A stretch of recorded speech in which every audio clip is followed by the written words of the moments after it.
So we're here at a comic shop in Chicago. Graham cracker. What? Graham cracker. What's it called? Graham cracker, right? Oh yeah, we're here at Graham Crackers in Chicago, and we found the best thing for Roger to buy. Japan time says right now.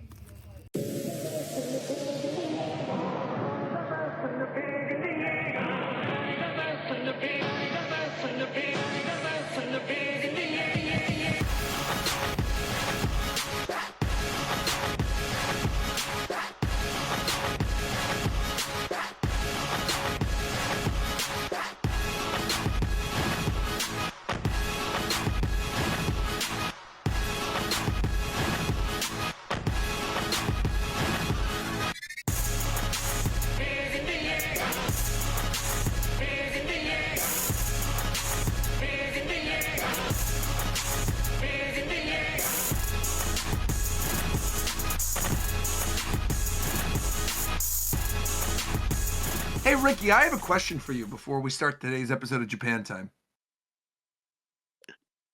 Go. You ready to answer? All right. Are there more goats on the planet, or are there more views on the hit song Gundam Style? What is your answer? Lock it in. There's got to be more views on Gangnam Style. So I typed it in on YouTube right now.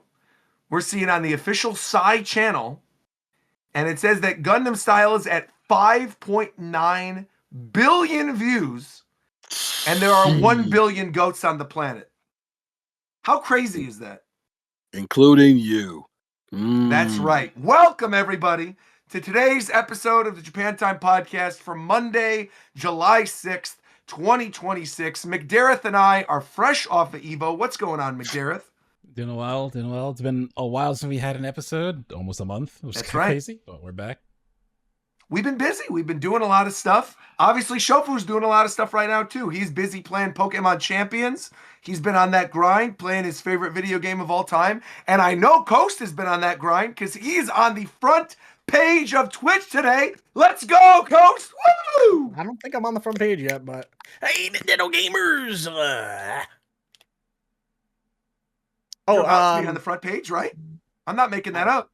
I'm supposed to be until 4 a.m. and I have not received word that I am front page yet, so I don't know. And what happened? Why did they push you off the front page? Because it's Final Fantasy IX's 26th anniversary. Can we get a round of applause? No, wait. No. I didn't ask why they put you on the front page. I said why they push you from it. I am in the dark. I don't know. Oh, I thought it was because you said it was because of Kai Cenat. No, that was me making a joke, bro. Oh. Well, speaking of someone whose life's a joke, Ricky! What's up, Ricky? My gosh. I've missed you guys so dearly. We missed you. Yeah. I need to hear I need you guys to regale me with all the stories of your escapades within the last couple weeks. Catch me up and all that other good stuff. Yeah. I feel like there's been a lot of them. We've been going from event to event. Obviously, you weren't even there for the majority of the Chicago trip. You were there for the one dinner with my dad. I was there, but I just want to hear your perspective. That's really how I wanted to phrase that last statement. Well, you're 2 weeks too late. We had a whole Summer Game Fest episode where you weren't there. There was the Nintendo Direct that happened. You weren't there for. We had Evo that you weren't there for. But you know who's always there in spirit? Who's always there in our hearts? The resident gentleman of our podcast. We got Viram. What's up, Viram? Hello. And Viram, I want to point out something.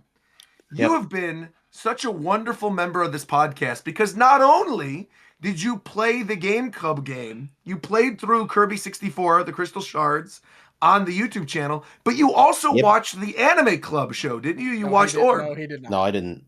Oh, you didn't? I didn't. Oh. So see, we got to do this conversation later. We're not doing Orb today. We're saving Orb. We are definitely doing Orb today. We are not. In fact, I'm making a call right at the very beginning of this episode. You can suck my balls. At the very beginning of this suck my nuts. episode, I am making the annount,ment. We are going to talk about Orb on a later golden balls. All right, well then I'm telling you right now, Anime Club's over. We're done. Let's talk about Orb real quick. But before we do, let's talk to our resident ghost. We've got Zeph. What's up, Zeph? How are you, buddy? All right, so there we go. So let's talk about Orb a little bit, shall we? What's going on with Orb? Yeah, we're starting with Orb because Oh, honestly, man, we I'm have so ready much for other this. good news to talk about that, like, I don't want this to be delayed and then us not get to it, and then people be Oh, like, well, "You maybe didn't you do should the have Anime Club wrapped thing." up on Deltarune half an hour ago Well, instead. I'm sorry. Shofu wasn't even here. I had to see what was going on, how these games connect. People have been begging me to do Deltarune for a long time. So I'm sorry I had to play Deltarune. It's not like you guys were doing anything else. You were sitting here twiddling your thumbs doing game shows. Talk about Orb, man. You're the only one who watched it. I watched it. Gareth watched it. Oh, McDareth watched. Oh, never mind. I'm sorry. McDareth watched it too. So what's the show about? Anyways, ladies and gentlemen, we watched the inaugural anime for our anime club for Japan time. Of course, you guys donated during the previous subathon to make it a goal, and we watched Orb on the Movements of the Earth. I don't remember who recommended this, but I know there were a few people who said this should be one of them that I should watch. Honestly, Anime Club is just an excuse for me to get back into watching anime, so we watched this anime. I don't even know how to explain it. I've been thinking about how I've been wanting to explain it. But essentially, spoilers, by the way, before we get started, if you have not finished it, if you have not watched it and you're planning to watch it, we are going to be touching on spoilers most likely, so just a warning. But anyways, this anime is a historical drama that takes place in the 15th century, Poland and like surrounding parts of Europe, where I really don't know how to explain this because it's so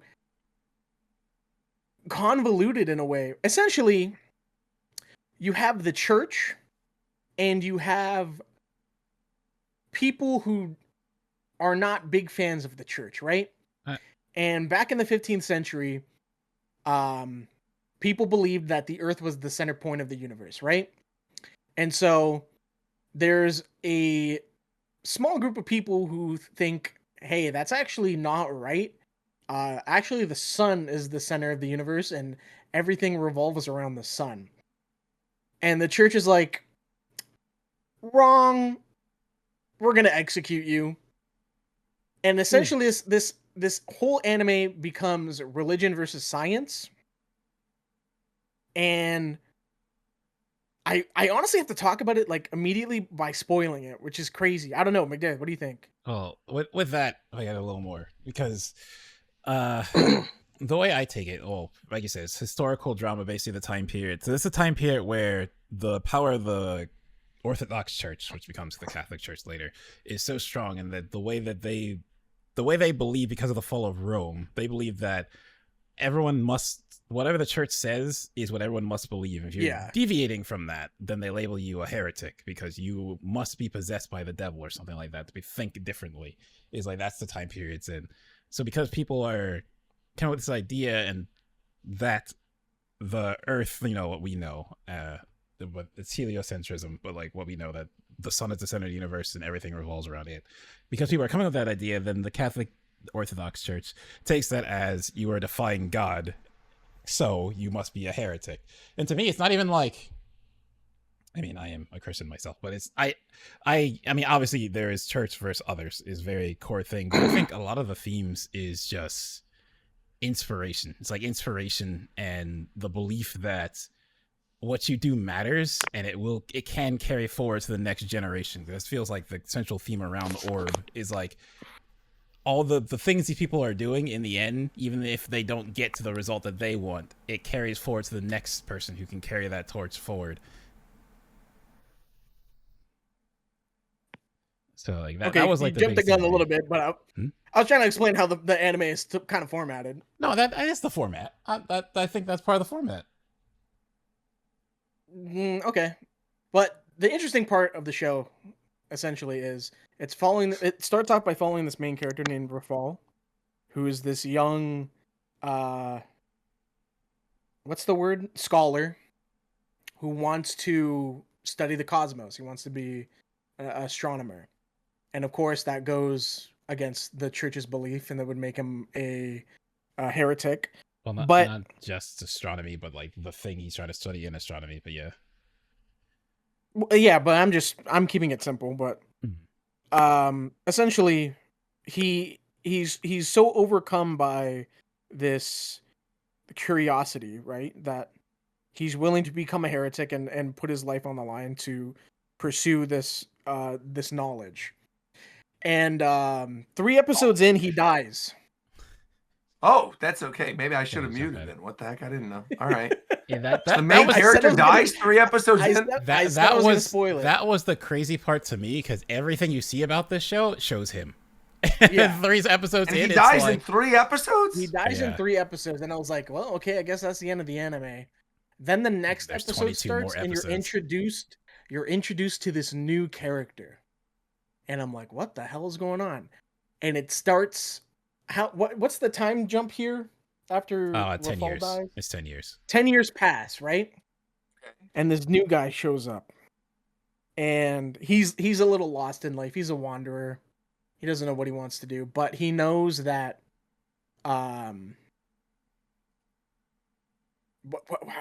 what's the thing with Oxy again? So he's Oxy like the drug? No. He No. is a former. Well, he's working as with the guild. I can't remember what he's called. Technically, he's an assassin. He's like a sellsword. Yeah, he's like a basically, sellsword. he gets hired to do Mhm. duels for people. They hire him to do stuff, basically like that. He's not a full mercenary, but he's like close to that. And his whole thing is he is afraid to look up because he feels like the way they're taught is that the Earth is at the center because the Earth is, and everything orbits around the Earth because the Earth is full of sin. So the heavens, or like the whole celestial body of the heavens, you're meant to ascend from Earth to the heavens, and Earth is the worst. And that's how he believes. So he's afraid to look up because he thinks he sees the heavens looking down at him, all the sins he made. But he's very good eyesight, so like he can see things very well. And he kind of gets strung along through coincidences and until eventually the inspiration lands on him, and he brings that to a monk, which I'm gonna forget his name. Yeah, because 10 years prior, the main character that was still alive put in building blocks so that if something were to happen to him, someone in the future could take over his research and continue on. So Oxy, this guy, teams up with a bishop from the church.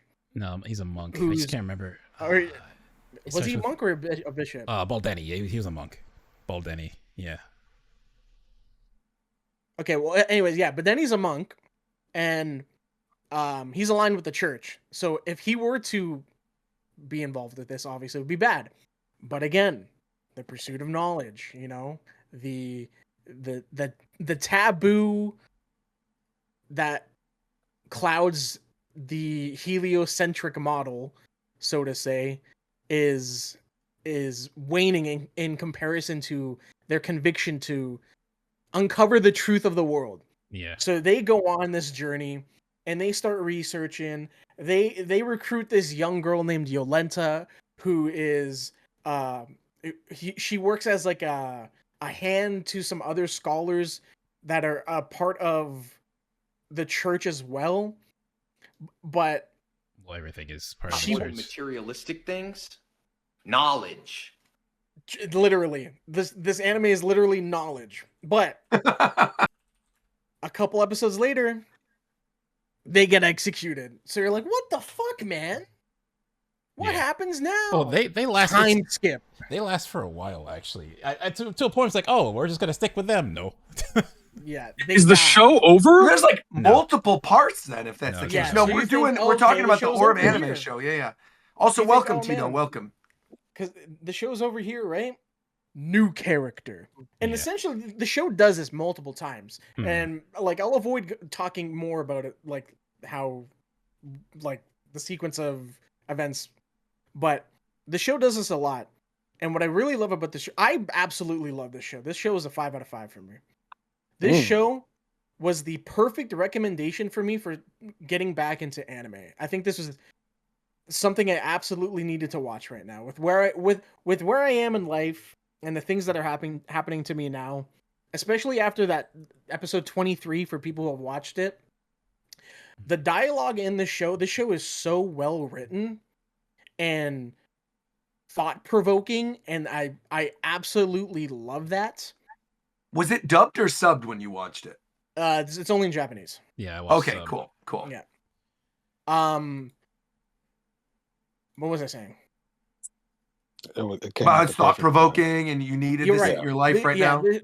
The show is like, I cried after watching it, and it's weird Wow, because it's a historical okay. drama. But I cried after watching it because it's the way the characters were written.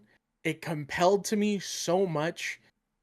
I fell in love with the show, and I understand people can be upset with how it ended. I get that, but this show was perfect for me. Interesting. Yeah, I feel that like is, I do have to watch it then. That's a high recommendation. It's there's so bittersweet good. ending for sure. That to me is why when you asked me, I gave it a 4.5 because I attach a lot of my enjoyment of shows to characters, and of course, the point of the show is I can attach it to them, but I'm going to lose them. That's like the point of it. Mm. So it's like a very much like a personal reason it gets docked. No, it's written incredibly well. I don't think it takes that much away from it. That's just a very personal thing. I thought it was an incredible show. How many generations does it like pass in terms? Because you said there's like 3 parts So essentially. the first character, it takes place like I guess I'll spoil it. Like the things I'm spoiling. Without spoiling like really specific. matter. Yeah, I was gonna say like so long as it's just Like general I'm things. not gonna tell you like the big parts of it, but I kind of did already with the characters. But like when you watch it and you really sit down and soak it in, you'll realize that it really doesn't matter. But essentially, there's 4 arcs. There's 4 main characters. Mhm. Or not 4 main characters, but there's 4 main parts. Like yeah. There's the starting point, and then it skips 10 years, and then it skips 30. Or sorry, 20? 25. 20 or 30. It's 25. 25, yeah. And then it skips like nothing. Well, that's up in the air because we don't get like a set date. It kind of jumps in between a lot of points. What I mean to ask is like, are there characters from the first part that are then present older in the other parts? Yes. Like kind of like how Freerin is. Yes, there is a through line. Yes. Gotcha. Okay, that's what I wanted to know. I don't need to know anything else. Yeah. I got a question. This is just like your personal experience. Is it very jarring to become attached to an MC and then have them no longer be present for the rest of the series? I think because they do it so early with the first one, you come to expect that it can't happen. Yeah. Are they just doing a Gurren Lagann like 4 times? Is that just what the bit is? Like, well, no, because Gurren Lagann was like with you're doing a comedy now. Really? Yeah, you just have Simone, and then you have no, it's not even like nah. They comment as a they do a. Is it just the whole, you know what I mean? But it's really only twice because Kami is the main character for a little bit of it, but then Simone is like the main dude for the rest of it. It's not. But that's what I'm saying is for a good chunk, and his character, you can really get attached to him, right? Like he exudes personality. He's a character that's easily attachable to. The main character that is presented to you in Orb dies within the first 3 episodes, and he's not like anything too special because it's literally you're just starting to get to know I think go ahead. Like when you start the show and after the 3rd episode you're like, what the fuck? Like it's jarring a little bit because it's unexpected, right? Mm-hmm. Everything about the show only shows that character all over Netflix. Yeah, so like you're not ready for the this. norm. Okay. And then the 4th episode. Oh, here's what actually makes it really cool. So when you watch the show, the opening starts, right? And it has the main character in it. And you're like, okay, banger opening, right? Then the main character dies, right? then you start episode 4. It's a new main character in the opening, and you're like, what the fuck? The new main character. Parts of the opening, they like change it through the years for like who's in what spot as it keeps going. Like, okay, this seems like one of the things where it's just like I like you just gotta watch it. Like it's just one of the things where it's just like at some point the main character is not you either get it or you don't. Like an anchoring part to the story. Sure. It's the content of the dialogue and the narrative that goes along. Yeah, it's like the journey of what they're doing more than who they are. That's what I absolutely loved about the show, because it's not like you can see so many interactions between people and what they value and how they act upon those values and what they're willing to do for it, right? And that's it was very admirable. I mean, I'm down to see it. It's really good. It's really good. Yeah. Wait, hold on. But before, because I do on the topic of anime, because I don't know what we've talked about and what we haven't. So I need y'all to finish. You literally came in. We I need y'all to started finish with the this anime orb club. thing, so I can so someone can summon Virum, because I got something to say to Virum. So someone summon Virum if y'all are done. Virum, please. He's deafened because he's deafened because he didn't want to get spoilers. spoilers. Yeah, he didn't want to get spoiled. Yeah. I okay. a lot of it. I mean, Nowak was the GOAT. Yeah. Yolenta was the GOAT. Yeah, I feel like I talked about. I need to dap up Virum once he undeafened. I'm driving, otherwise I wouldn't. Here's what I'll say at the end of this.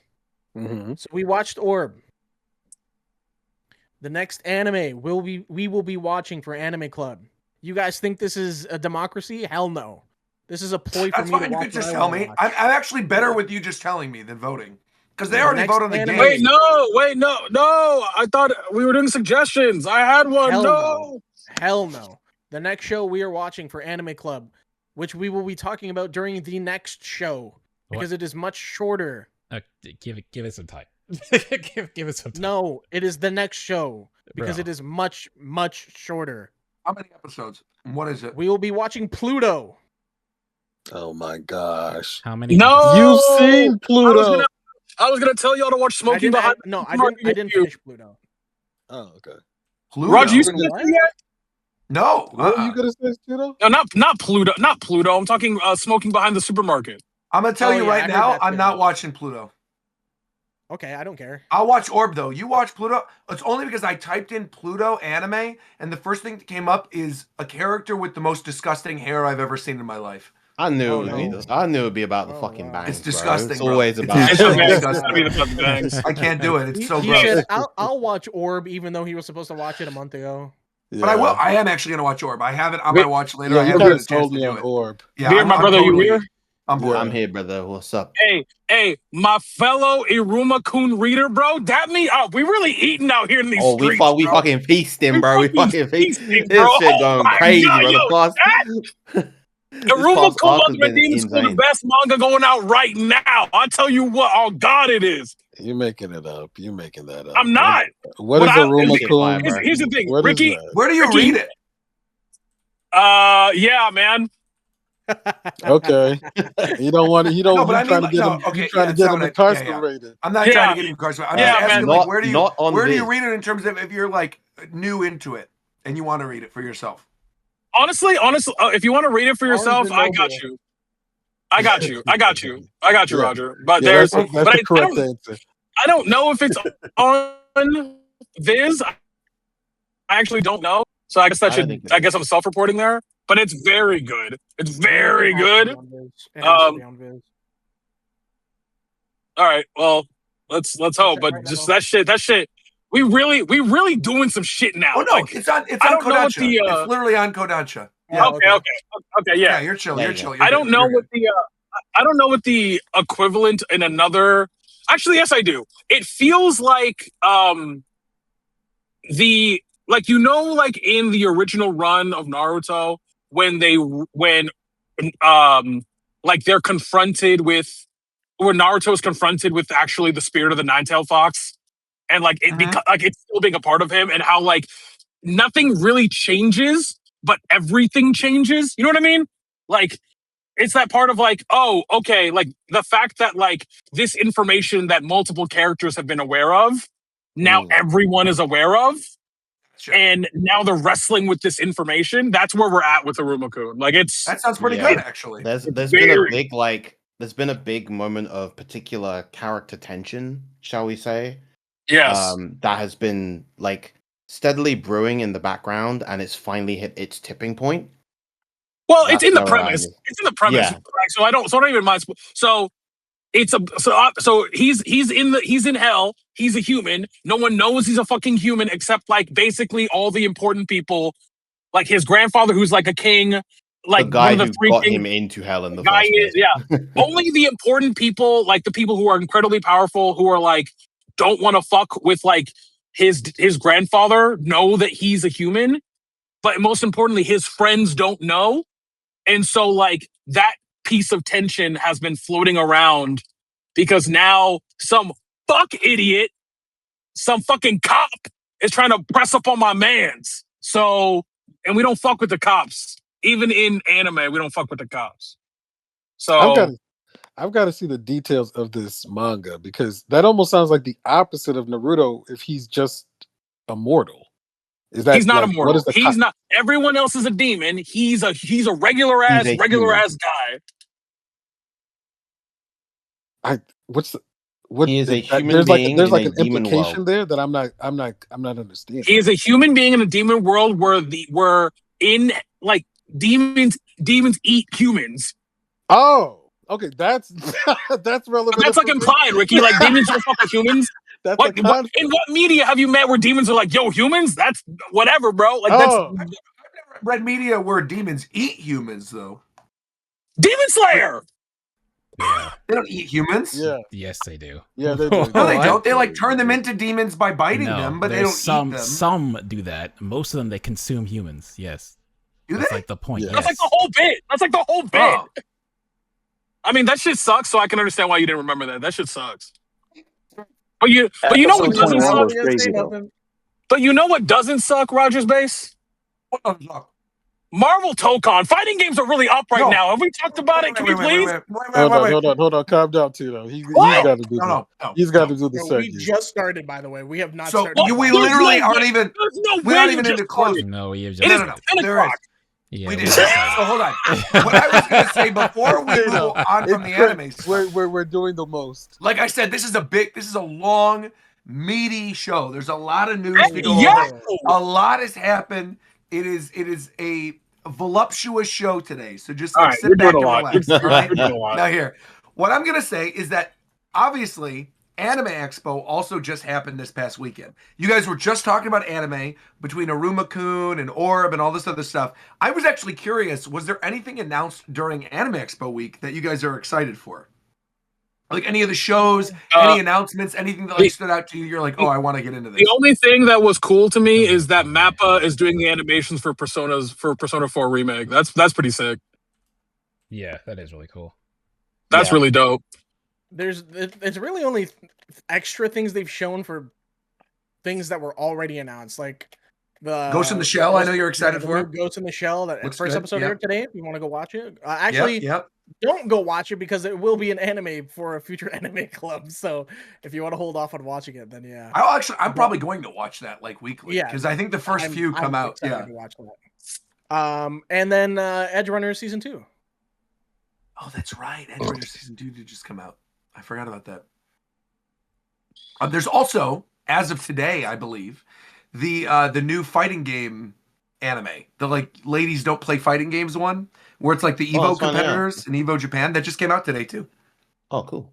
And One Piece Heroines, which is the spin-off I've One Piece show seen with clips of Robin that, and and Nami. it looks sick, and I want to watch Yep. it. Yep. So that's out today too. There's a lot of stuff actually. I feel like in terms of anime, and Hunter x Hunter just came back. The manga just recently came back this weekend as well. Oh my gosh, Roger, we gotta geek about that. Tito, I'm we gonna be gotta geek honest. about that. This last I didn't read the one that dropped yesterday morning, but I read the one that like was the first one back, and I was like, I forgot half of it. Because that was like 2 There's years too much ago, going on right? with the succession arc right now. It's like hard for me to follow. Hey, random question that will derail the entire conversation. Yeah. Jin is a worse father than Goku, right? Like we all agree. Yes. Yeah. No, For Goku sure, being right? a It is- bad Jin is a way undoubtedly- worse father than Goku. Yeah, for Undoubtedly, sure. right? Like not even a Goku debate. being a Like bad dad is like anime Twitter moron shit. Right. It's Yeah. not like Goku's not actually a bad dad. is No, is he's is, pretty is he good. the worst? Is Jin or Ging, whatever the fuck his name is? Is he like the worst anime dad of all time? Like he's got to be No, up there's there, a right? couple bad ones in One Piece. There's some pretty Hohenheim horrible is ones. pretty bad.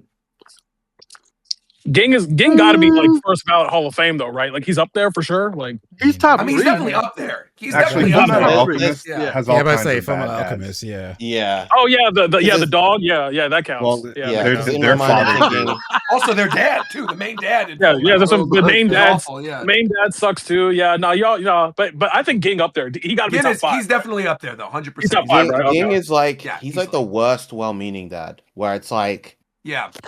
in his mind he thinks he's helping Gon to become a good hunter, and technically by the end of everything he did, but it did it in such a like a laissez-faire, hands-off way Yeah. that it's just like this could have so easily gone wrong. Like you just neglected your child for most of his life and hoped that he would chase you.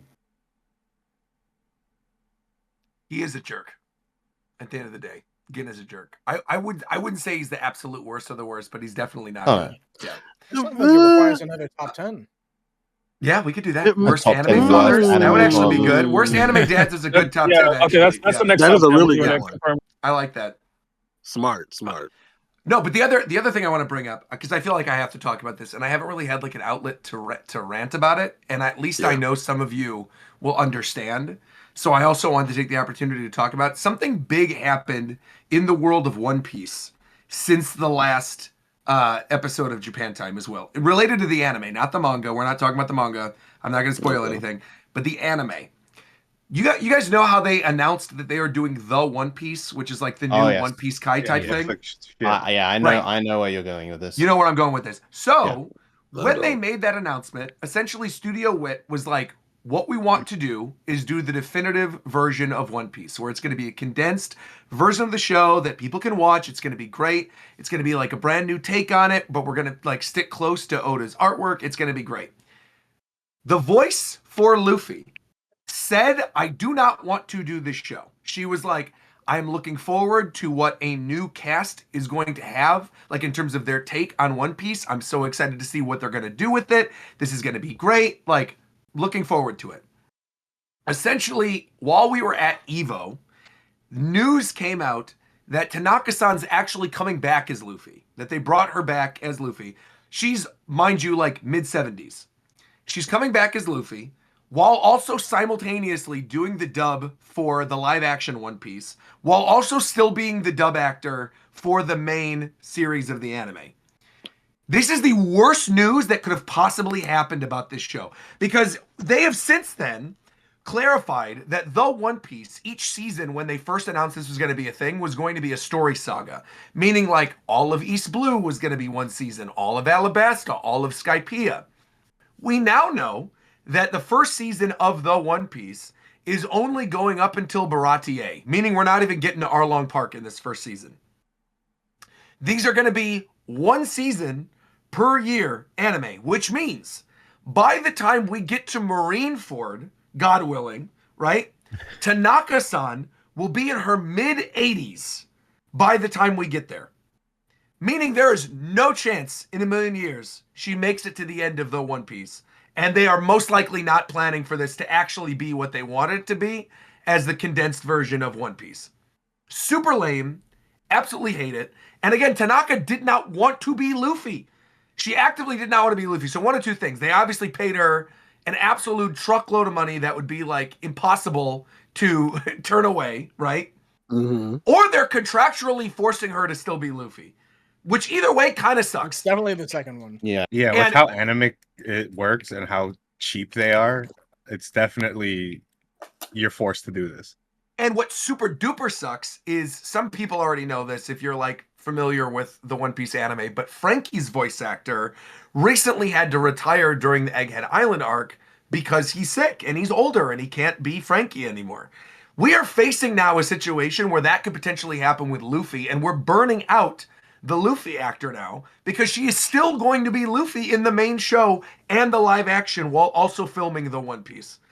So it's like, and on top of all of it, the show looks good, but it doesn't look like so crazy good in terms of the animation where it would justify like the way that they are handling the show.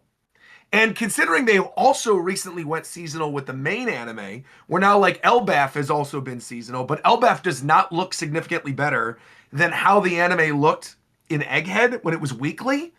I'm overall like, I love the manga right now. Again, without getting into spoilers, those of you that like, I'm sure you guys have been reading, the majority of you on the show have been reading the manga. Like last chapter was great. The flashback we just had was great. The manga's really, really good right now.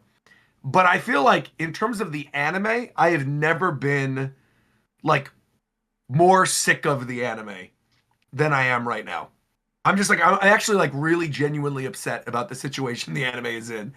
And I'm hoping things can get fixed or they can, you know, change their mind about the Luffy situation or something changes. But like, I'm really just, I'm super bummed about it. Can I ask a question, Roger?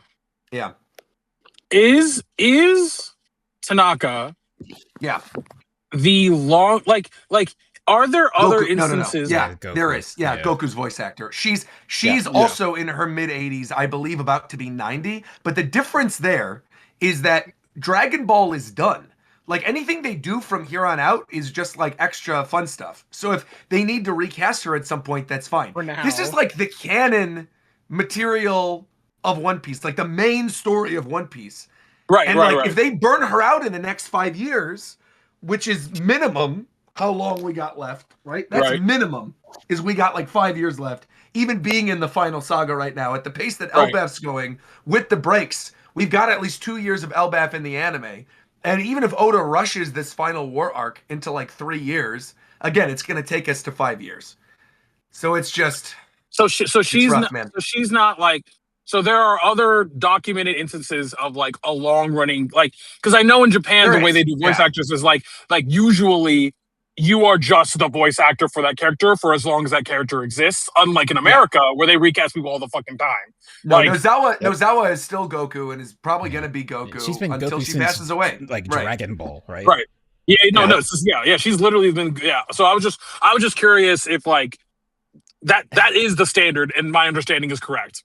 It's Yeah, it how is. she's not even Someone just look Goku, up, she's the entire Son family. Yeah. Every male, like, Right, Son family member is voiced by her. Someone look up the voice actor for Conan from Detective Conan. Oh yeah. Oh, he probably has been going on for a long time too. Bro, still Here, don't I'll know why type it he's in a right kid, now. bro. Voice actor. Let's see. It's crazy how like we all like the bit is One Piece and like the One Piece like is forever, but like no one talks about how long Conan is.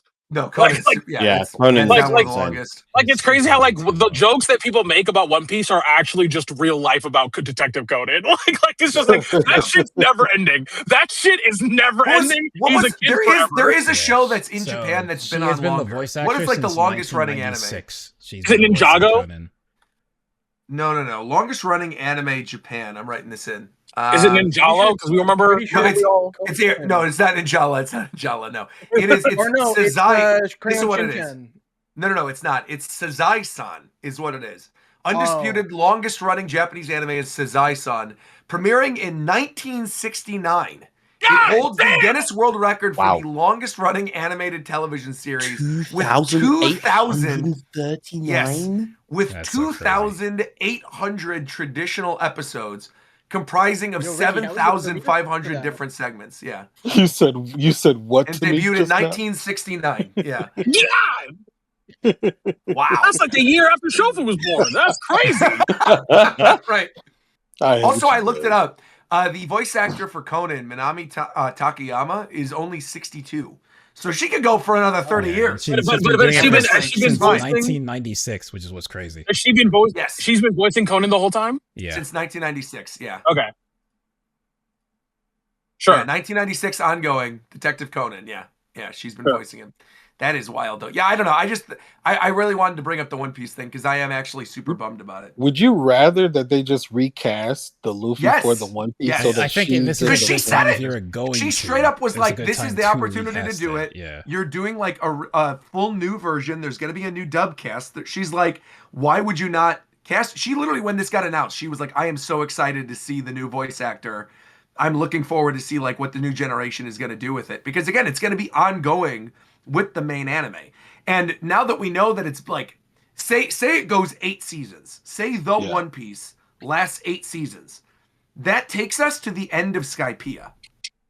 Like, what are we doing? There's already an episode of Skypiea. There's already an episode of East Blue. This will be the 4th adaptation of East Blue and the 3rd within the last 5 years.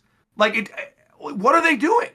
I really don't understand why they are going about it in this way. It's just such a huge bummer. When One Piece is like, Who's the so many English of us voice have been- actor for Luffy? Colleen Klinkenbeard, I believe. She's been doing it since the Funimation dub, and they just brought back the original Luffy voice actor from 4Kids to be the voice of Joy Boy in the dub, which is I funny. saw that. Yeah, I saw that. That's That's pretty cool. cool. Yeah, that's pretty cool. But yeah, man, I don't know. It's just a little bit of a bummer, is what it is. But you know what's not a bummer? I would say Marvel Tokon. I thought You you want were to bring gonna it go the up? other way. There we go. Oh, where'd you want me to go? I thought you say, you know what else is a bummer, and then Oh yeah, well, we could talk Wait, about can that. we- You want to start with the sad news? We can do that.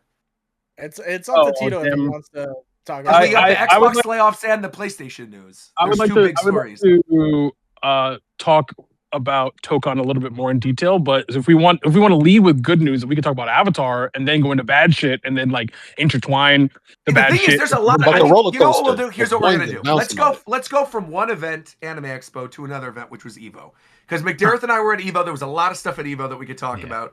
Right. First off, we planned on potentially doing a live show when we were there, and then when we Then it was were just the there two and of filming us. a bunch of stuff, So we it's realized like- it's just the two of us. We're gonna film a big vlog.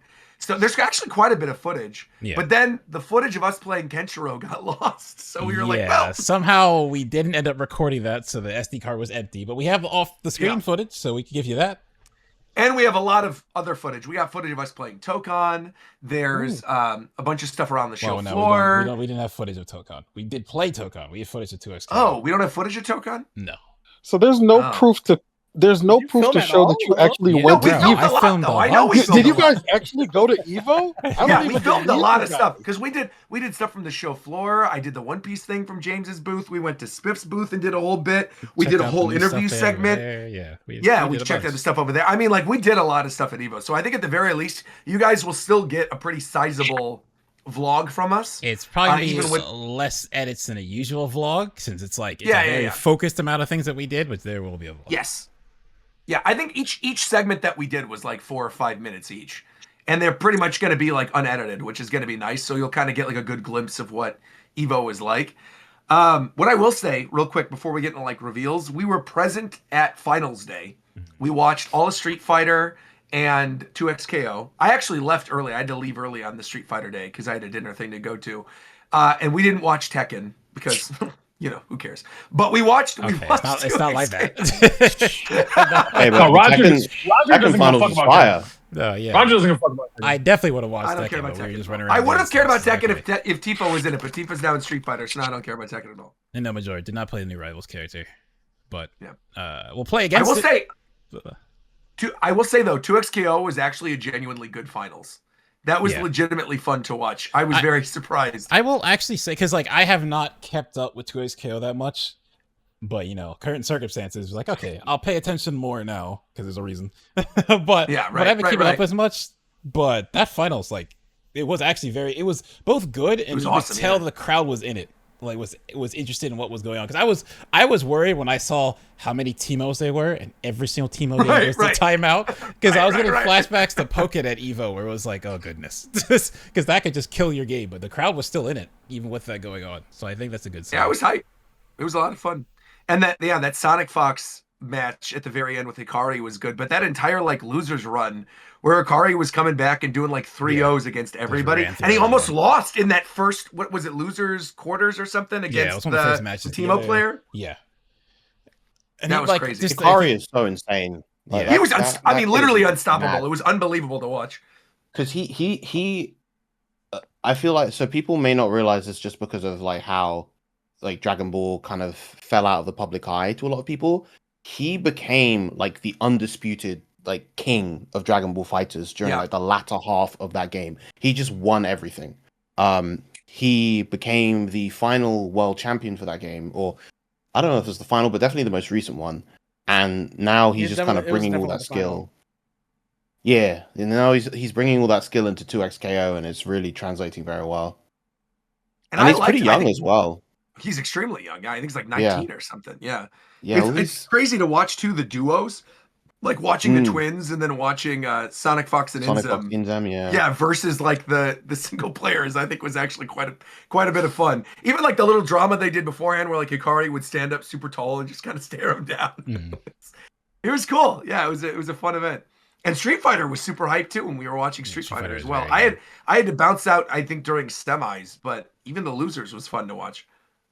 Dude, Jamie made top 8. That's insane. Yeah. That That just like, doesn't happen. like the Street Fighter, only repeating characters were Blanca, and then two people used M Bison. Other than that, every character Mm-hmm. was unique, which is like that's such a good sign for the health of that game. That character's getting gutted. And that Blanco one was a swap as well.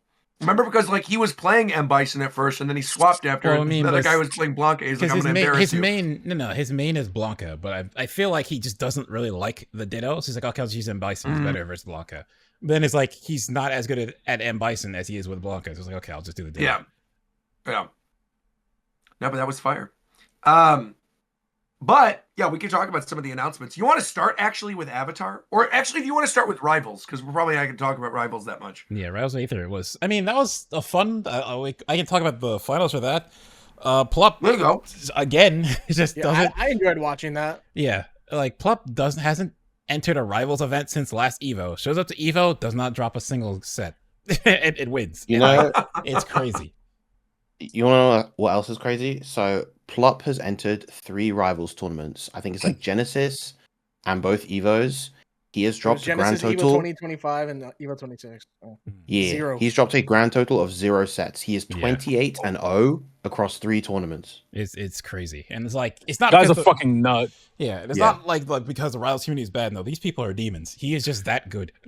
Like he just shows up and He's he's dominant, destroying bro. them. Yeah, and it's like he's that good, and he has swapped through characters. Like he's done Maple, he's done Arcane, and then in Grand Finals versus Kick Assault, he pulls out Lorena and two stocks him, and it's insane because like people think Lorena's not that good a character. I mean, most characters in Rivals have some bullshit to them.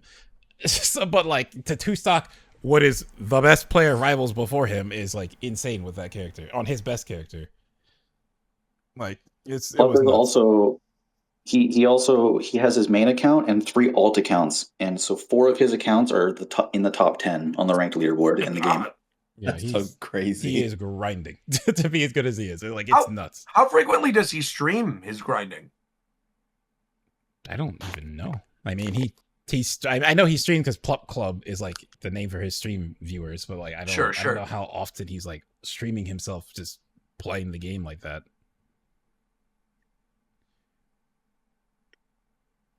But no, that was like a lot of the grand finals were amazing. Like the Rivals one, that was really good. And then they announced 2 things. They announced Gooey, who is a platypus, like a slime platypus, but it combines like some parts of Jigglypuff, some parts of Kirby, some parts of DDD, especially PM DDD. So it's like a puff floating character. His Rivals doesn't have that right now, so that's He's coming. An undead child. Yeah, made of goo. And then they announced that Mina the Hauler is coming next year as a guest character. Yes, sir. Mina the who? That's my goat, Mina the Hollower. I barely know her. But Did anyone else play that game? Not yet, no. Yeah, that game's fire. It was good. I absolutely love that game right now. I enjoyed it. It just it felt like it ended too soon. I've been taking my time with it, so. Yeah. I've been really slow getting through games. That's good. Lately. I'm glad, I guess, because we had a whole conversation about this on the stream the day we did that Sonic 35, like the charity stream, and we got in a lot of trouble for what we were saying about Mina. So that's good. Okay. Okay. Anyway, what do you mean by that, bro? Don't worry about it. Okay. No, I'm trying to find a train of thought. Avatar. Anyway, so Avatar, I got you. So Avatar, they announced their first season DLC. The beta has been happening over the last week or so. They announced their first character season pass, and the notable things that I think are the cool thing I thought was very noteworthy is that the last character is actually going to be one of 3 options that people who 5 options. One of 5 options, excuse me. And people who actually pre-order the game or buy the pass, it's one of the 2, I can't remember. It's people who buy the pass. People who buy the pass, they can vote for that final character, which I thought was a really cool idea. And the options are crazy. I mean, options are crazy. Yeah. The options are all crazy. So go ahead. Yeah, so to list the characters, so the year 1 pass characters are Bolin, Ty Lee, Lin, and Iroh. And then for the fifth character, it's a choice between Tenzin, Kuvira, Amon, Bumi, and Asami. Oh my gosh, those are really Roger, good. get that shit out of my chat, bro.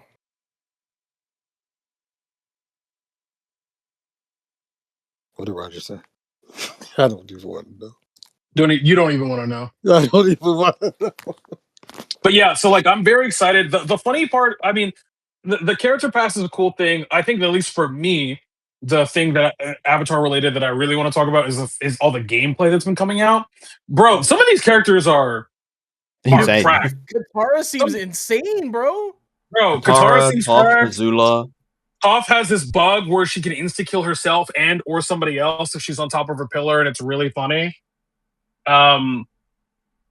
It's just Sokka. Sokka seems like not like just like a joke character. Like he's just not a joke character. He's just real and he has funny animations, but he seems like he has some of the craziest mix. Like this game, I was uncertain about this game because this game originally when I first saw it felt very early 2000s Flash fighting game Cartoon Network. Nice.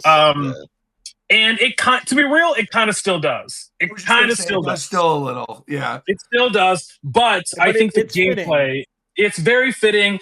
And I personally would have just liked to see more, like some actual more frames of animation for a lot of these moves. It feels very snappy though, which I think a lot of people really really like. I just like a little bit more fluidity in my animations in fighting games, like so I can see transition from like one button to the next or idle to a button.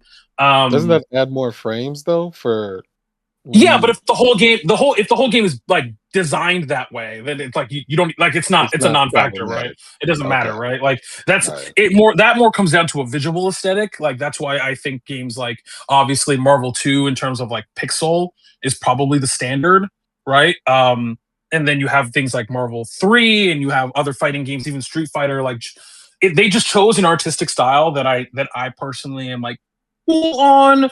But the gameplay wise, game looks cracked. Game looks fucking unbalanced. Game looks busted. Game looks fun as hell. And that's how I like my fighting games. I like my fighting games not fair.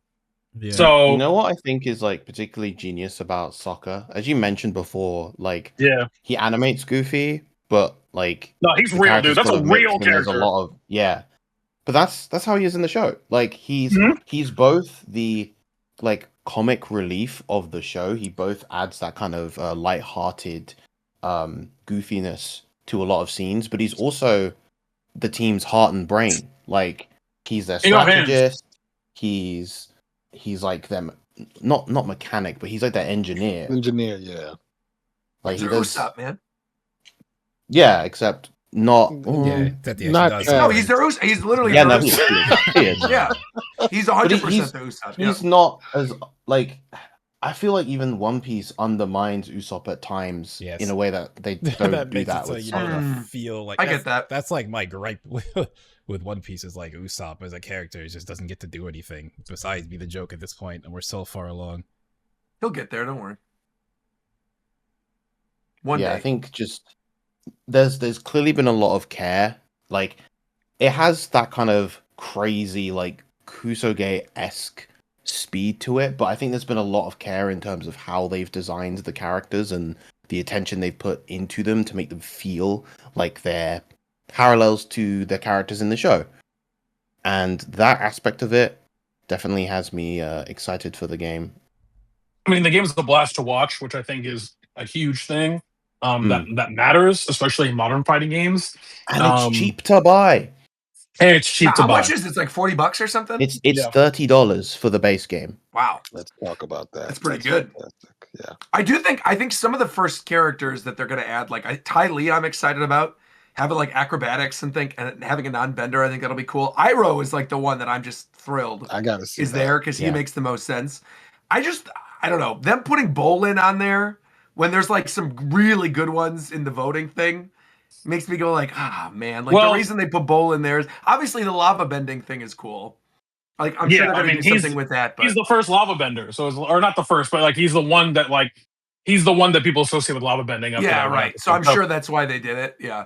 But it's like, man, even like Bumi, Asami, Amon, they got like 3 really good options in the voting one. Where I'm like, We might not get all of them. Here. No, When no, is no. Zahir? Zahir's No. in the base game. Oh, Yeah. is he? Yeah, he is. then the game is perfect. No, The game is Roger. perfect. Roger, that tells me the fact that it's unlike a Smash Ballad or something. They're telling you these are your options. You're getting all of them. It's just a matter of Like which one who's you're getting coming first. first? Yeah, I Eventually, get that. yeah. I get that.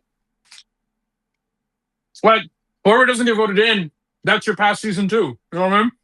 That's true. Yeah, I guess that's true. That's true. They can But- just immediately be but like, then- here's the 4 you already knew plus a new one. Yeah. But because they mention in the reveal for the ballot, they talk about their philosophy of how each character plays. Like they talk about how they kind of want Asami to be like a trap character. They talk about Right. they talk about like every character in detail. That doesn't like and Viram and Worship and a lot of people here can attest. You don't even talk about that unless you've already thought about it and had a meeting about it. That's true. Like, that is true. Like they have design documents around all these characters. You're getting these characters. They exist. Well, obviously, there were some other big character announcements at EVO that we could talk about. Of course, the biggest of which, naturally, was Bob and Tekken. Yes, You got Bob Big. and Blade. Yeah, it's still nice to Speed and see weight. him moving. Yeah. Oh, well, I was saying I feel bad for this one because like the Sega one with whoever that was for for Virtua Fighter. for Virtua yeah. Fighter, yeah, because it's just like it was just a thing where you're seeing it and like even in the Evo crowd it was kind of silent because I don't think people knew who that was, but I'm pretty sure if you know Virtua Fighter lore it was like an exciting thing, but for like all the rest of it was like what is this? So, do you know, I looked a little bit more into it about who like the Bukanawa killer is, because that was the whole like big reveal at Virtua Fighter. What I didn't understand, I thought it was like a previous Virtua Fighter character. But what people are saying online is that that's actually the bad guy from Shenmue. Yeah, that's what I've been hearing. Which would be sick if that's the case. But them not saying that it was him. Yeah, like how many people we were know like, Shenmue okay. enough to know that by just looking right. at this masked character? Yeah. Right. Absolutely Right. zero. Not Shen. Because they have that one little thing where she's like, how is this possible or whatever. Yeah. Where she says to him when you see, and then they just don't say the name. And he looks good. The game looks good. But yeah, it's like them just calling him the, what was it again? The Bukanawa killer or the something like that. Bakunawa killer or something? Yeah, that game does look good though, admittedly. It was like that one, and then when they did the like release trailer for Fatal Fury. Oh, for Kenshiro. Yeah. Yeah, that like, was so weird. You already Yeah. announced him, but then He here's was the trailer saying, playable "Oh, he's there. out I mean, now." people knew he was there. He was already out. Yeah, literally, people were playing him. That was strange. So, yeah, that one was odd. But the one that was great, obviously, was Marvel Tokon. And we got the reveal of the final team in Tokon that includes Ghost Rider, Loki, which is still incredible to me, Blade, and Deadpool. I think And we they're all not get the partial Midnight credit. Suns, they are the We all get Samurai partial Outriders. We all get partial credit. We all get partial credit. Everybody was wrong. Everybody was wrong about this team. And you know what? Yeah, I would That's never okay. have said Loki, and I would will never say said Deadpool. I will say one thing. I definitely said I want Deadpool in this game. And I think like the discussion became, he'll be DLC. I assumed so Deadpool I was would so be DLC. I was so exactly. happy to see him not be DLC and just be in the game. Also, the way they're handling him, making him be like references to all of other those fighting characters games are is amazing. So clean, bro. Yeah. Deadpool has literally fucking every reference of a fighting game ever. Yeah. Loki just looks so incredible. Like his kid just looks sick, bro. I want to play Blade? him. Yep. But yeah, They all Blade's look fire. fantastic. Blade is awesome. Dude, you get that ultimate of Blade at the very end where it like all goes in a silhouette and you get like the slice and the blood flying everywhere. Yeah. It's great. I'm Okay, gonna now Go that ahead. every starting character has been revealed, what is everyone's team? Ooh. Yeah, this is the thing I was actually going to bring up, and the thing that Viram and I have actually talked about on the side, which is like Viram was like, "Yo, you're gonna play like your big buddy character, like your and I'm like, "There's no grappler." Yeah, you're in playing this Hulk, game. bro. If you want to play that, But Hulk's not a grappler in this game. I Penny's know, the but I'm saying grappler. you said big body. That's your big body character. Yeah, but like Penny's more of a grappler in this game. Like here's It really Penny, is I'll tell no, you right like- now, because we played a lot at Evo of Penny, of Magic, who else was that? Magneto, and then Black Panther. Shuri. Yeah, we did the 4 of them quite a bit. And I will say, Penny feels, if you're going to compare her to any character, she's Trombone from MVC2. Yeah, I get that. Which is awesome, which is not what I expected at all when I saw her for the first time. I was thinking she was just more of like a grappler character, but she is really a lot of fun, and she's almost definitely going to be on my teams. Which I think if you would have asked me when we were talking about this prior to Evo, she wouldn't have even been in like my top 8.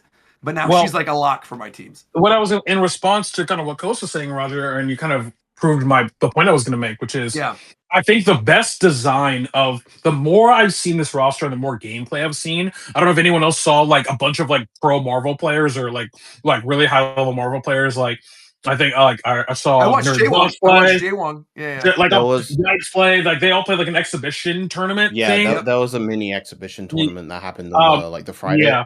Yeah, the Friday. The more gameplay I see, the more I think this is the best combat design of any Marvel game, period.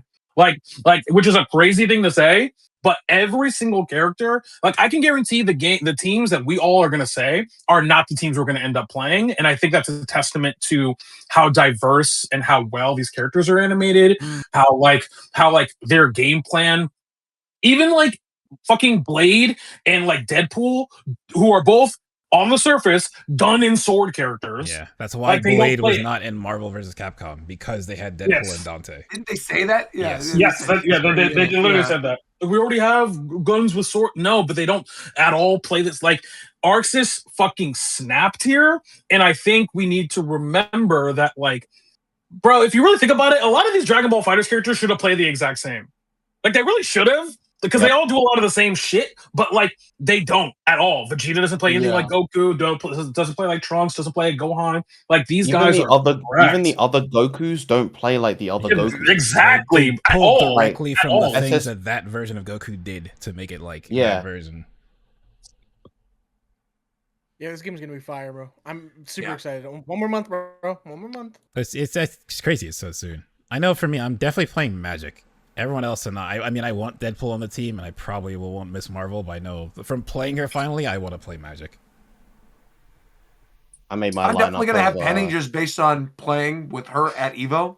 Like, I know that's my exact type of play style, like a wacky character that does dumb things. But I also know, like, no matter what, even if he's low tier, I'm going to learn Green Goblin. Green Goblin, once I saw the glider, I'm like, that's a lock for my team. Oh, yeah. No. Green Goblin... I'm eating a burrito. My fault. Don't ask me what's in it, Ricky. I know you're about to ask me, Ricky. Bro, it's not like Roger doesn't eat every episode. I know. I'm eating right now. I'm eating Oreos. What? Anyway, I'm eating Oreos. What kind of Oreos? They're double stuff Oreos. Hey, regular old double stuff. Wait, Jerem, send that link. I want to make that.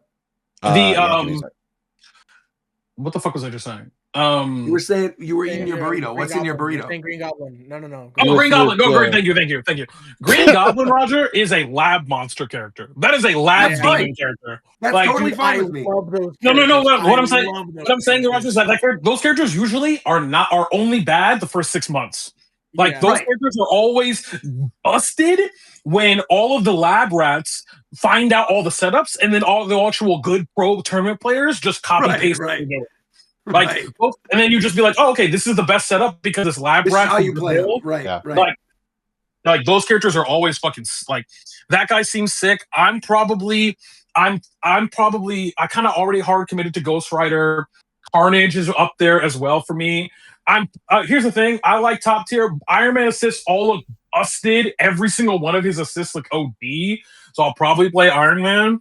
And then probably Cap. Like Cap seems actually like super interesting, which is weird because Cap seems. Go ahead. I think Iron Man, the crazy thing, it's like just that character as a whole seems super good to me. It's the fact that he has the flight cancels and the air dash cancels just give him like that degree of flexibility that like really helps both in terms of neutral and combo game. Like he can be sitting on the other side of the screen. He presses his unique skill to fire the little repulsor shots, cancels that into Unibeam or smart missiles, and then cancels that into flight while behind a beam assist, and then he just flies at you and you have to guess high-low. Bro, let me tell you real quick. A lot of people y'all know But for anybody in chat listening, for anyone who ever hears the sound of my voice, if you've played a fighting game but you've never played a modern, like a Marvel game in your life, you about to have a bad time for a month. You're about to have a bad time getting your ass You guys are busted gonna up. get cooked, bro. You guys are gonna get your shit rocked for a month straight. I promise you. Tito, you know what's gonna happen? They're gonna install the game. They're gonna get rocked for 2 days. They're gonna uninstall. Then they're gonna get FOMO, reinstall. They're gonna fall behind in the meta, and they're gonna and then they're gonna get rocked again. Like the thing with Marvel games specifically is that the fundamentals matter more. Like the fundamentals are more important in Marvel team fighting games than any other class of fighting game ever because they're harder to pick up. You play one Street Fighter game, you can for a week or two, you can pick up the fundamentals, you can pick up footsie. Nah, bro, you gotta learn about mix. You ever been in the blender? You know how many people are about to have their first happy birthday? How about a Merry Christmas? Like they're about to get. Yo, Ricky, you ever have a happy birthday? You ever log on to a game and get a happy birthday song to you, bro? Multiple Ricky times. doesn't log on to games. I guarantee you, Ricky does not know a happy birthday or a Merry Christmas. No. Ricky, to give Ricky his flowers here, he's played enough Dragon Ball Fighters. I've played enough. Let's test Ricky. Ricky, what is a happy what's your birthday? team in Dragon Ball Fighters, Ricky? Who do you play normally? Are you good? Are you really asking? See me right now in Dragon Ball Fighters. I'm booting up my Switch right now. Let's go. I'm 100% ready to fight. I will destroy you. I am not saying that like I'm good. Post Japan time episode, this episode, it's me versus Roger. I'm literally re-downloading it right now on my Switch right now. Oh, this is absolutely mad. Hey, have you guys ever done that thing where you don't want your computer or your TV to go to bed, so you put 2 level 1 CPUs and have them fight each other? Have you guys ever done that? Because that's what's about to happen. No, it's not. Ricky, I want you to answer my question, Ricky. What do you know what a happy birthday is? I know what a happy birthday is. It's when you rock the entire team. It's when you rock the you get a what is the thing called? You get a confirm, and the confirm happens on multiple characters in your team on the other person's team, and then you kill them. It's like okay. Do you know what a Merry Christmas is? Merry Christmas. So if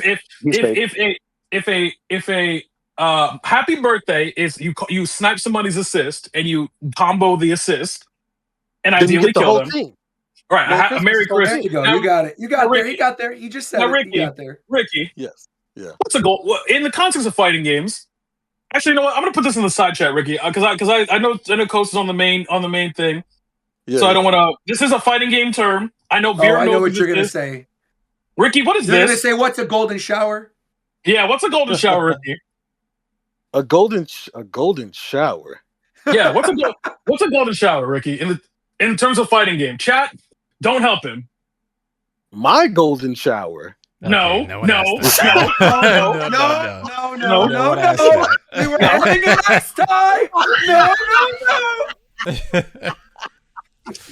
I don't know what a fighting game golden shower is. I know what mine is, but what is a golden shower? Educate us. Okay, a golden shower in fighting game terms is traditionally when you perfect somebody. You know how it says like W or L in like the rounds thing at the top? It comes from Street Fighter where you have like a W or an L. Like sometimes like you see that or Marvel as well. Specifically Marvel, if you perfect somebody. It's Street Fighter as well, but I think the term I believe started. I mean, it's obviously a Marvel term. It's definitely a Marvel term. You would put instead of a win or a loss, which would be blue or red, you have a golden, like the golden letter P for perfect. Okay. Okay. Now, what's a golden shower? What do you think a golden shower is, Ricky? Now that you know that, then it would have to be a perfect on the entire team, right? Close. It's when it's all P's on top. You get PP'd on, bro. You get PP'd on, Ricky. Oh, it's the P. It's the PP. Oh, okay. The double P. The double P, Ricky. Or the triple P if you're playing Tekken.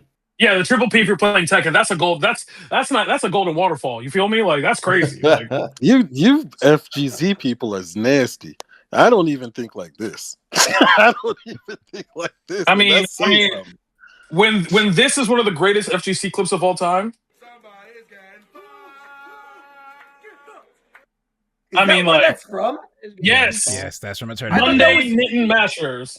I genuinely truthfully thought that was from a Friday movie. Nope. No, I it is. actually It thought that was is. from a From a Friday It is. tournament. movie. It is That's a local tournament. This is my crazy. favorite video. This is my favorite video ever. It is a local tournament where I think it's like either grands or a money match. I don't actually know. It's a money match. It's a money match where these two guys are playing Ultra Street Fighter 4. Ultra Street Fighter 4. Especially Street Fighter 4 Sure. time. Yeah, there's a lot of that shit. Yes, Ultra Street Fighter 4. They're playing money matches, and one guy was talking shit, and all the other guys' boys were literally just singing this song while the other guy was getting combo. They were just literally in the back. For when I tell you, Roger, for literally the video is literally over 3 minutes long. They do it the whole time. They make a whole video. ass song, bro. Doo-dum, doo-dum, doom, doom.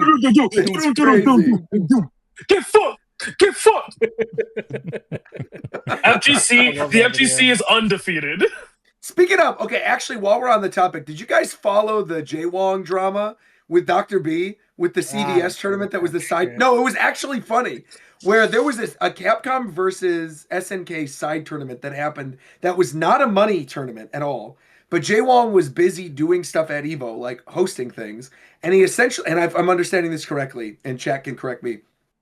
Essentially, he told Dr. B, who was running the tournament, like, hey, I'm sorry, I'm going to be running a little bit late. Just feel free to DQ me if I'm late for my, what's it called? Like my pools or whatever. Like, it's my bad. It's just, I have a really busy Evo.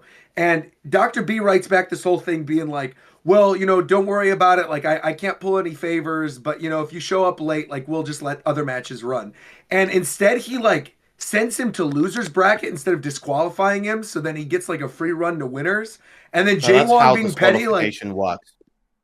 oh, I thought You he fully you disqualified get sent to him. the bracket below, and then if you miss another Oh. instance where you can, if you miss your next set window, then you get like properly eliminated from the bracket. That's what it was. But he like made his second set and was like, why aren't we running the match? Like, I'm here, let's do it.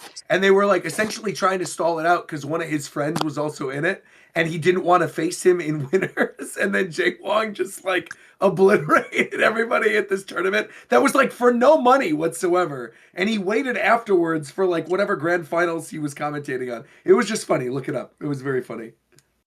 It was It was funny. a good Look it video. up.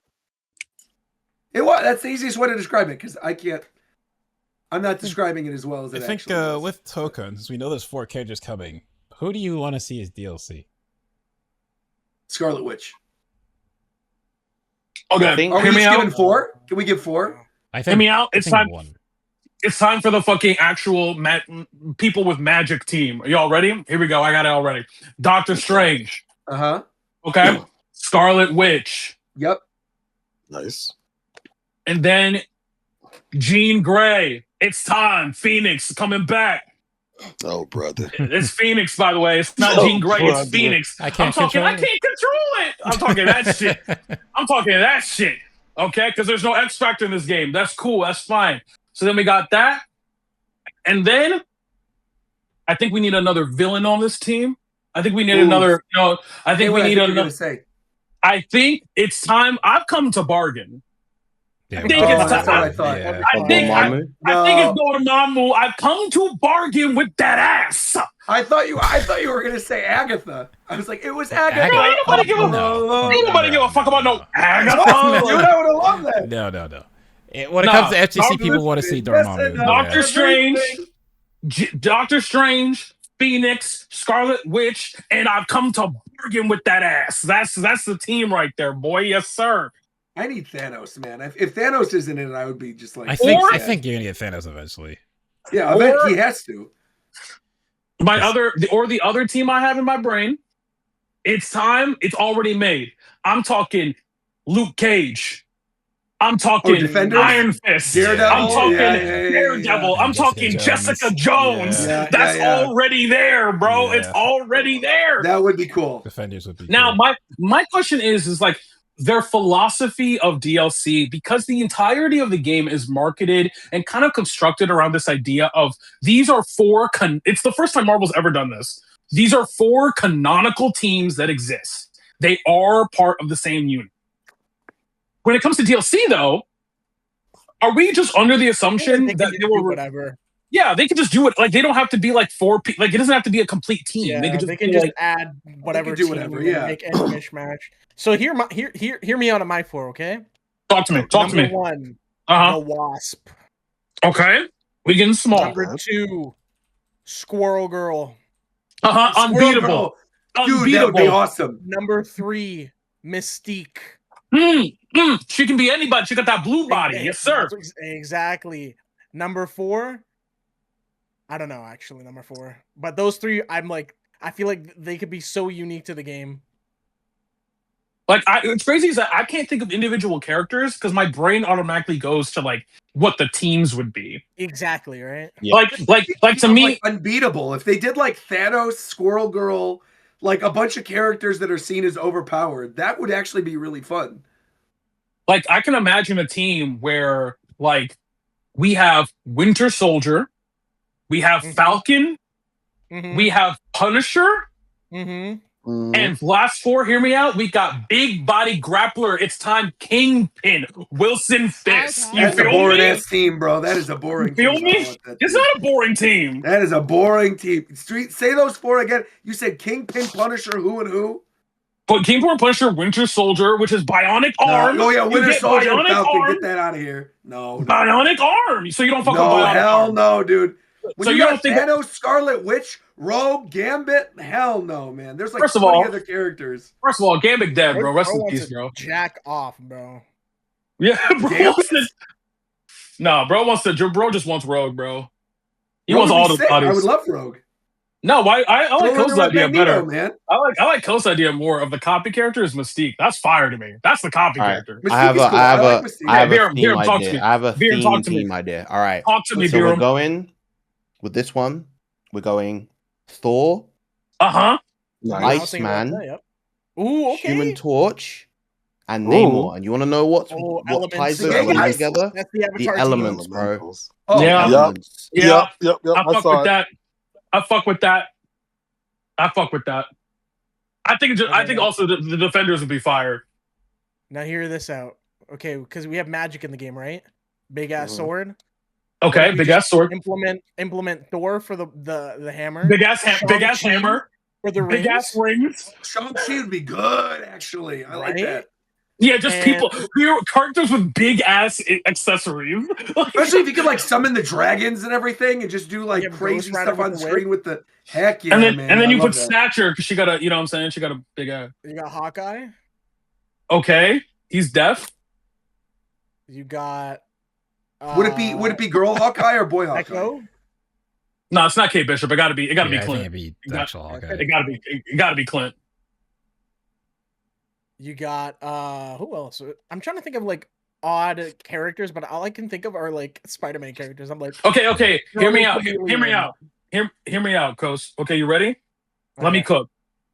Mary Jane Watson. He's cooking too The much. VO at version. Okay, hold on. Let me cook. Mary Jane Watson. Okay, Let's go. The dude is burnt. Foggy Nelson. The house is on fire. Okay. Love it.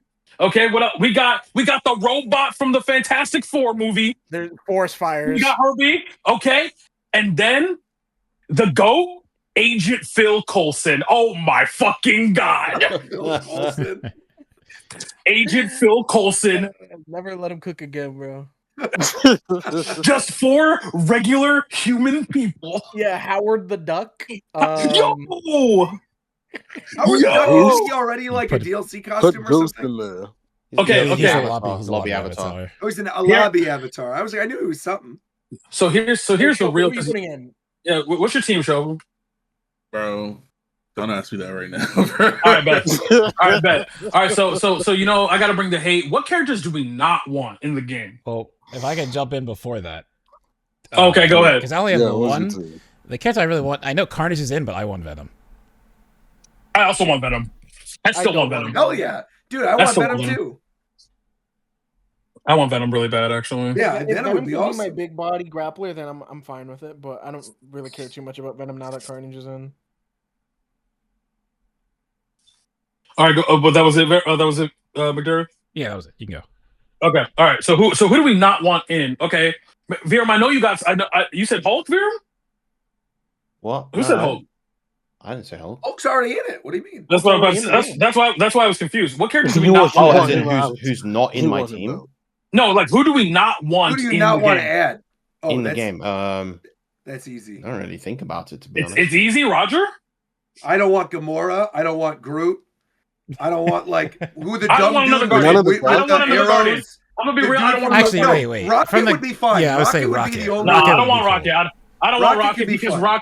there's no way you're getting Rocket without Groot, so I don't want Rocket. You could do. Wait, hear me out. I mean, you could Hear do me out. another Hear me out. trap Hear me out. Hear me out. Hear me out. You do Wait. Rocket Raccoon. You do Squirrel. Right. Okay. All right. So All right. You see what I'm saying? You could do like All a right. road. I'm so sick. You could do like Sabretooth. Bro, actually, that could become shut up. Sabretooth, Squirrel Girl, Rocket Raccoon. I'm really gonna Who be would be like trash. another furry? Who'd I'm be on the a last flight. furry? I'm at the airport. And you call it the Fantastic You Fur? could put you could put Beast in there. No, that's I'll help you out. You can put Beast in Come there. on, dude. It'd be I'm going to commit a crime. I'm not gonna lie. I don't want Captain Marvel. I also don't want Captain Marvel, but that's a losing battle. Why? I think she. Sexism. What? Why don't I want her? Yeah. Yeah, why don't you want her? I feel like she's just gonna be a generic punchy character if they add her. I don't know how you can diversify her. He's flight. It's Arc. I mean, in Marvel Infinite, she flies and shoots lasers and stuff. Yeah, but that's what I'm saying. Like, how do you diversify her from her Infinite kit though? I mean, it's Arxis. They'll find a way. They've done it with literally every character in this game. That's what I'm saying. You know who I don't want? Oh. I don't want Ant-Man. No, I think I would want Ant-Man. No. Hear me out, because you know Ant-Man going to be some bullshit, low-profile character that I don't want to have to deal with. Like, I don't want to have to get my ankles broken by Ant-Man. That seems crazy. Fuzzy right there, bro. That's like I can see the fuzzies. Like, I'm going to get mixed, and I'm pissed off about it before he's even in the game. Like, I'm sick. Game's fire. We will be playing. Character really that I don't want though. I feel like anything they could add would make me hype. Yeah. Like they could fucking add what's that X-Men character that blows up once and then it just dies? Like they could add that guy. That one mutant, his mutant ability is literally he just explodes and dies.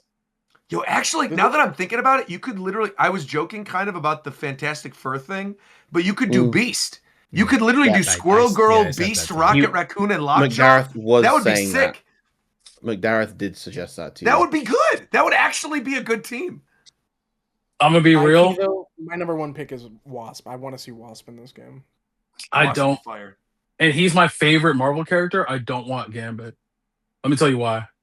Why? Because I know he about to sit full screen. Here's the thing, like I know how these Marvel games go. They turn characters I love into things I hate. Okay, they turn. They're gonna make him an install, a ranged like a zoner install. Right, he's gonna have a rage install with delayed explosions. His assist will be broken. I'm gonna get mixed the whole time, and I'm gonna have to hold a corner combo for 45 minutes, and I'm gonna hate Gambit. I don't want to be in that position. This is an aside, but can't Gambit explode anything? He doesn't have to explode. Correct. It's whatever he touches, yes.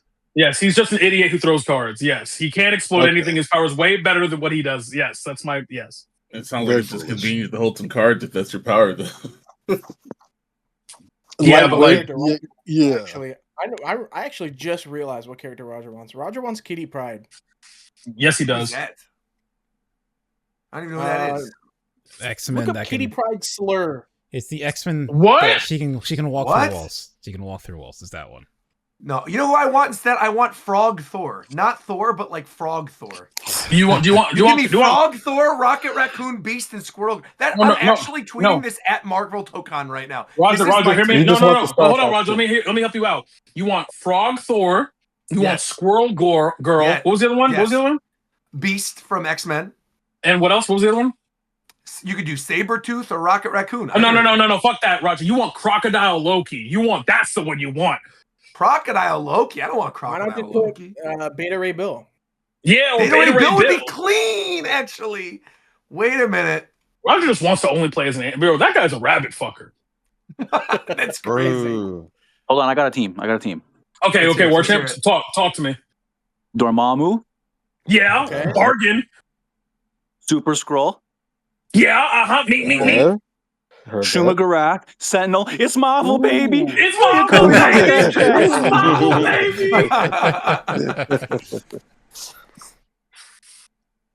baby. This game's gonna be fucking sick.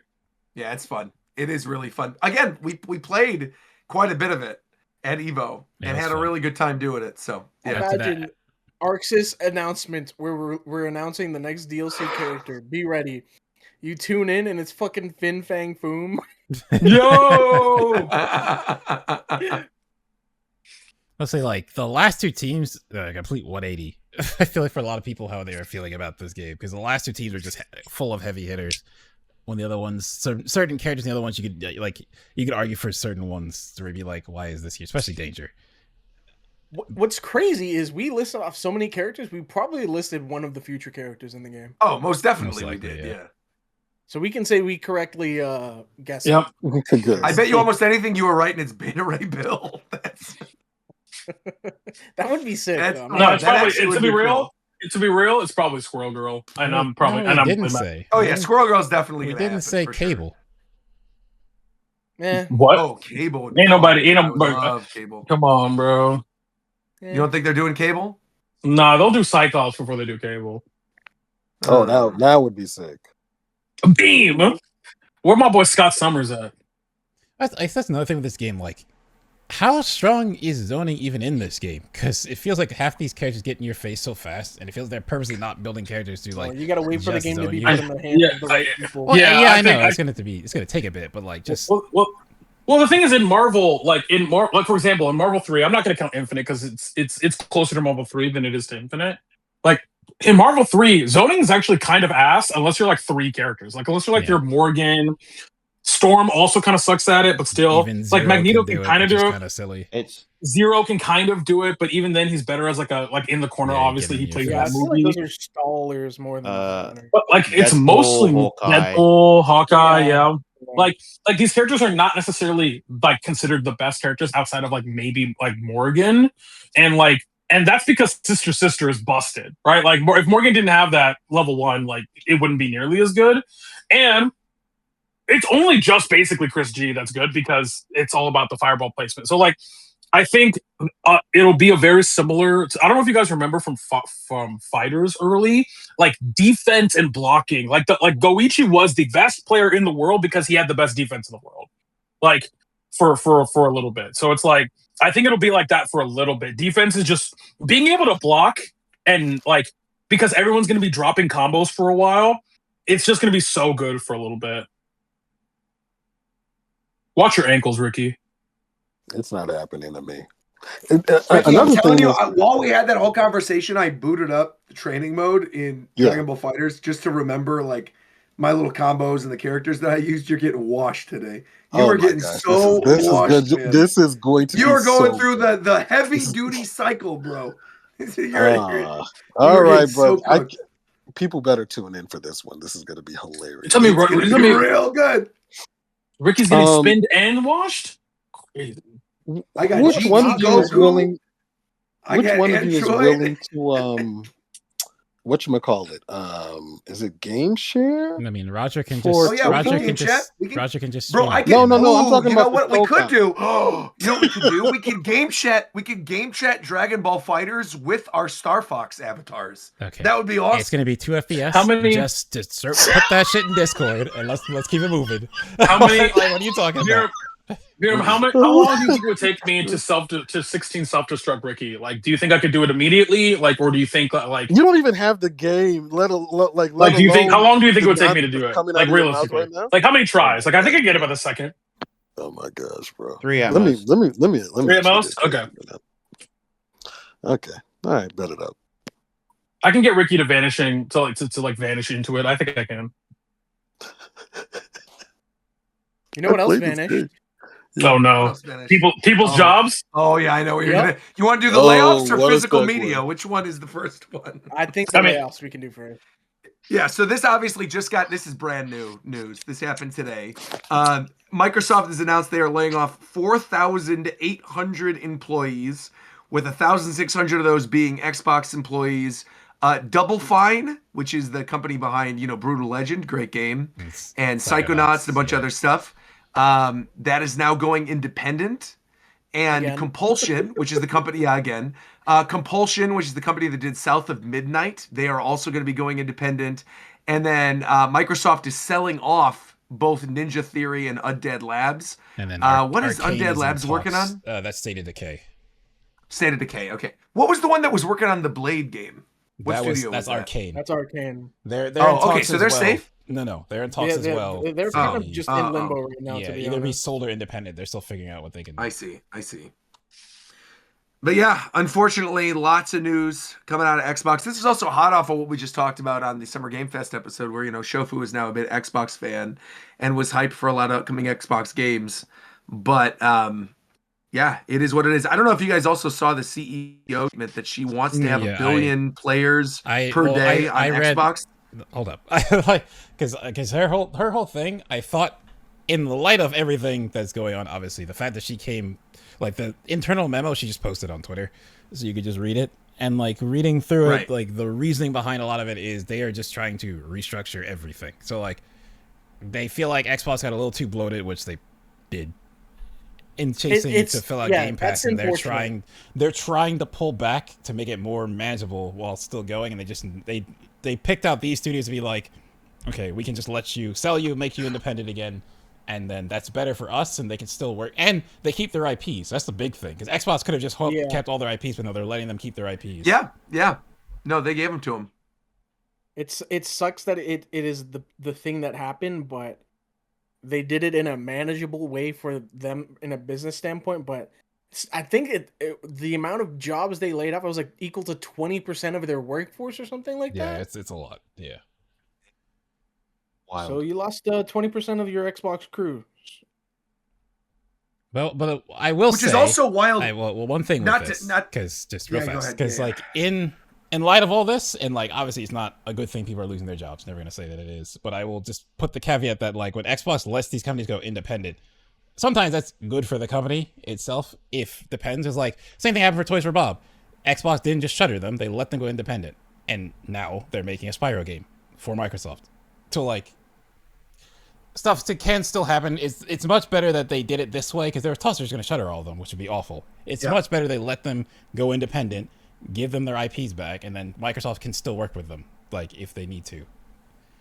It might be better for both sides. It's just like, yeah, you see 1,600 people are getting laid off, and like that's not good. At this point, it's a waiting game. Yeah. No, what I was going to say is that you mentioned that 20%, and that's literally the exact same figure that PlayStation mentioned are the people that buy physical games versus digital games. So it's just weird that you happen to bring that up when the other major story coming out of this is PlayStation announcing that in January of 2028, they're officially stopping making physical games now. Will not be any PlayStation games printed on physical media starting in January of 2028. They're getting a lot of pushback, and they have not spoken since. Yeah. I mean, isn't this just inevitable? No, so I don't think so. In terms of like that tweet, really quick. That tweet got community noted, and then PlayStation removed it, and then it got community noted again. It has 160 million views.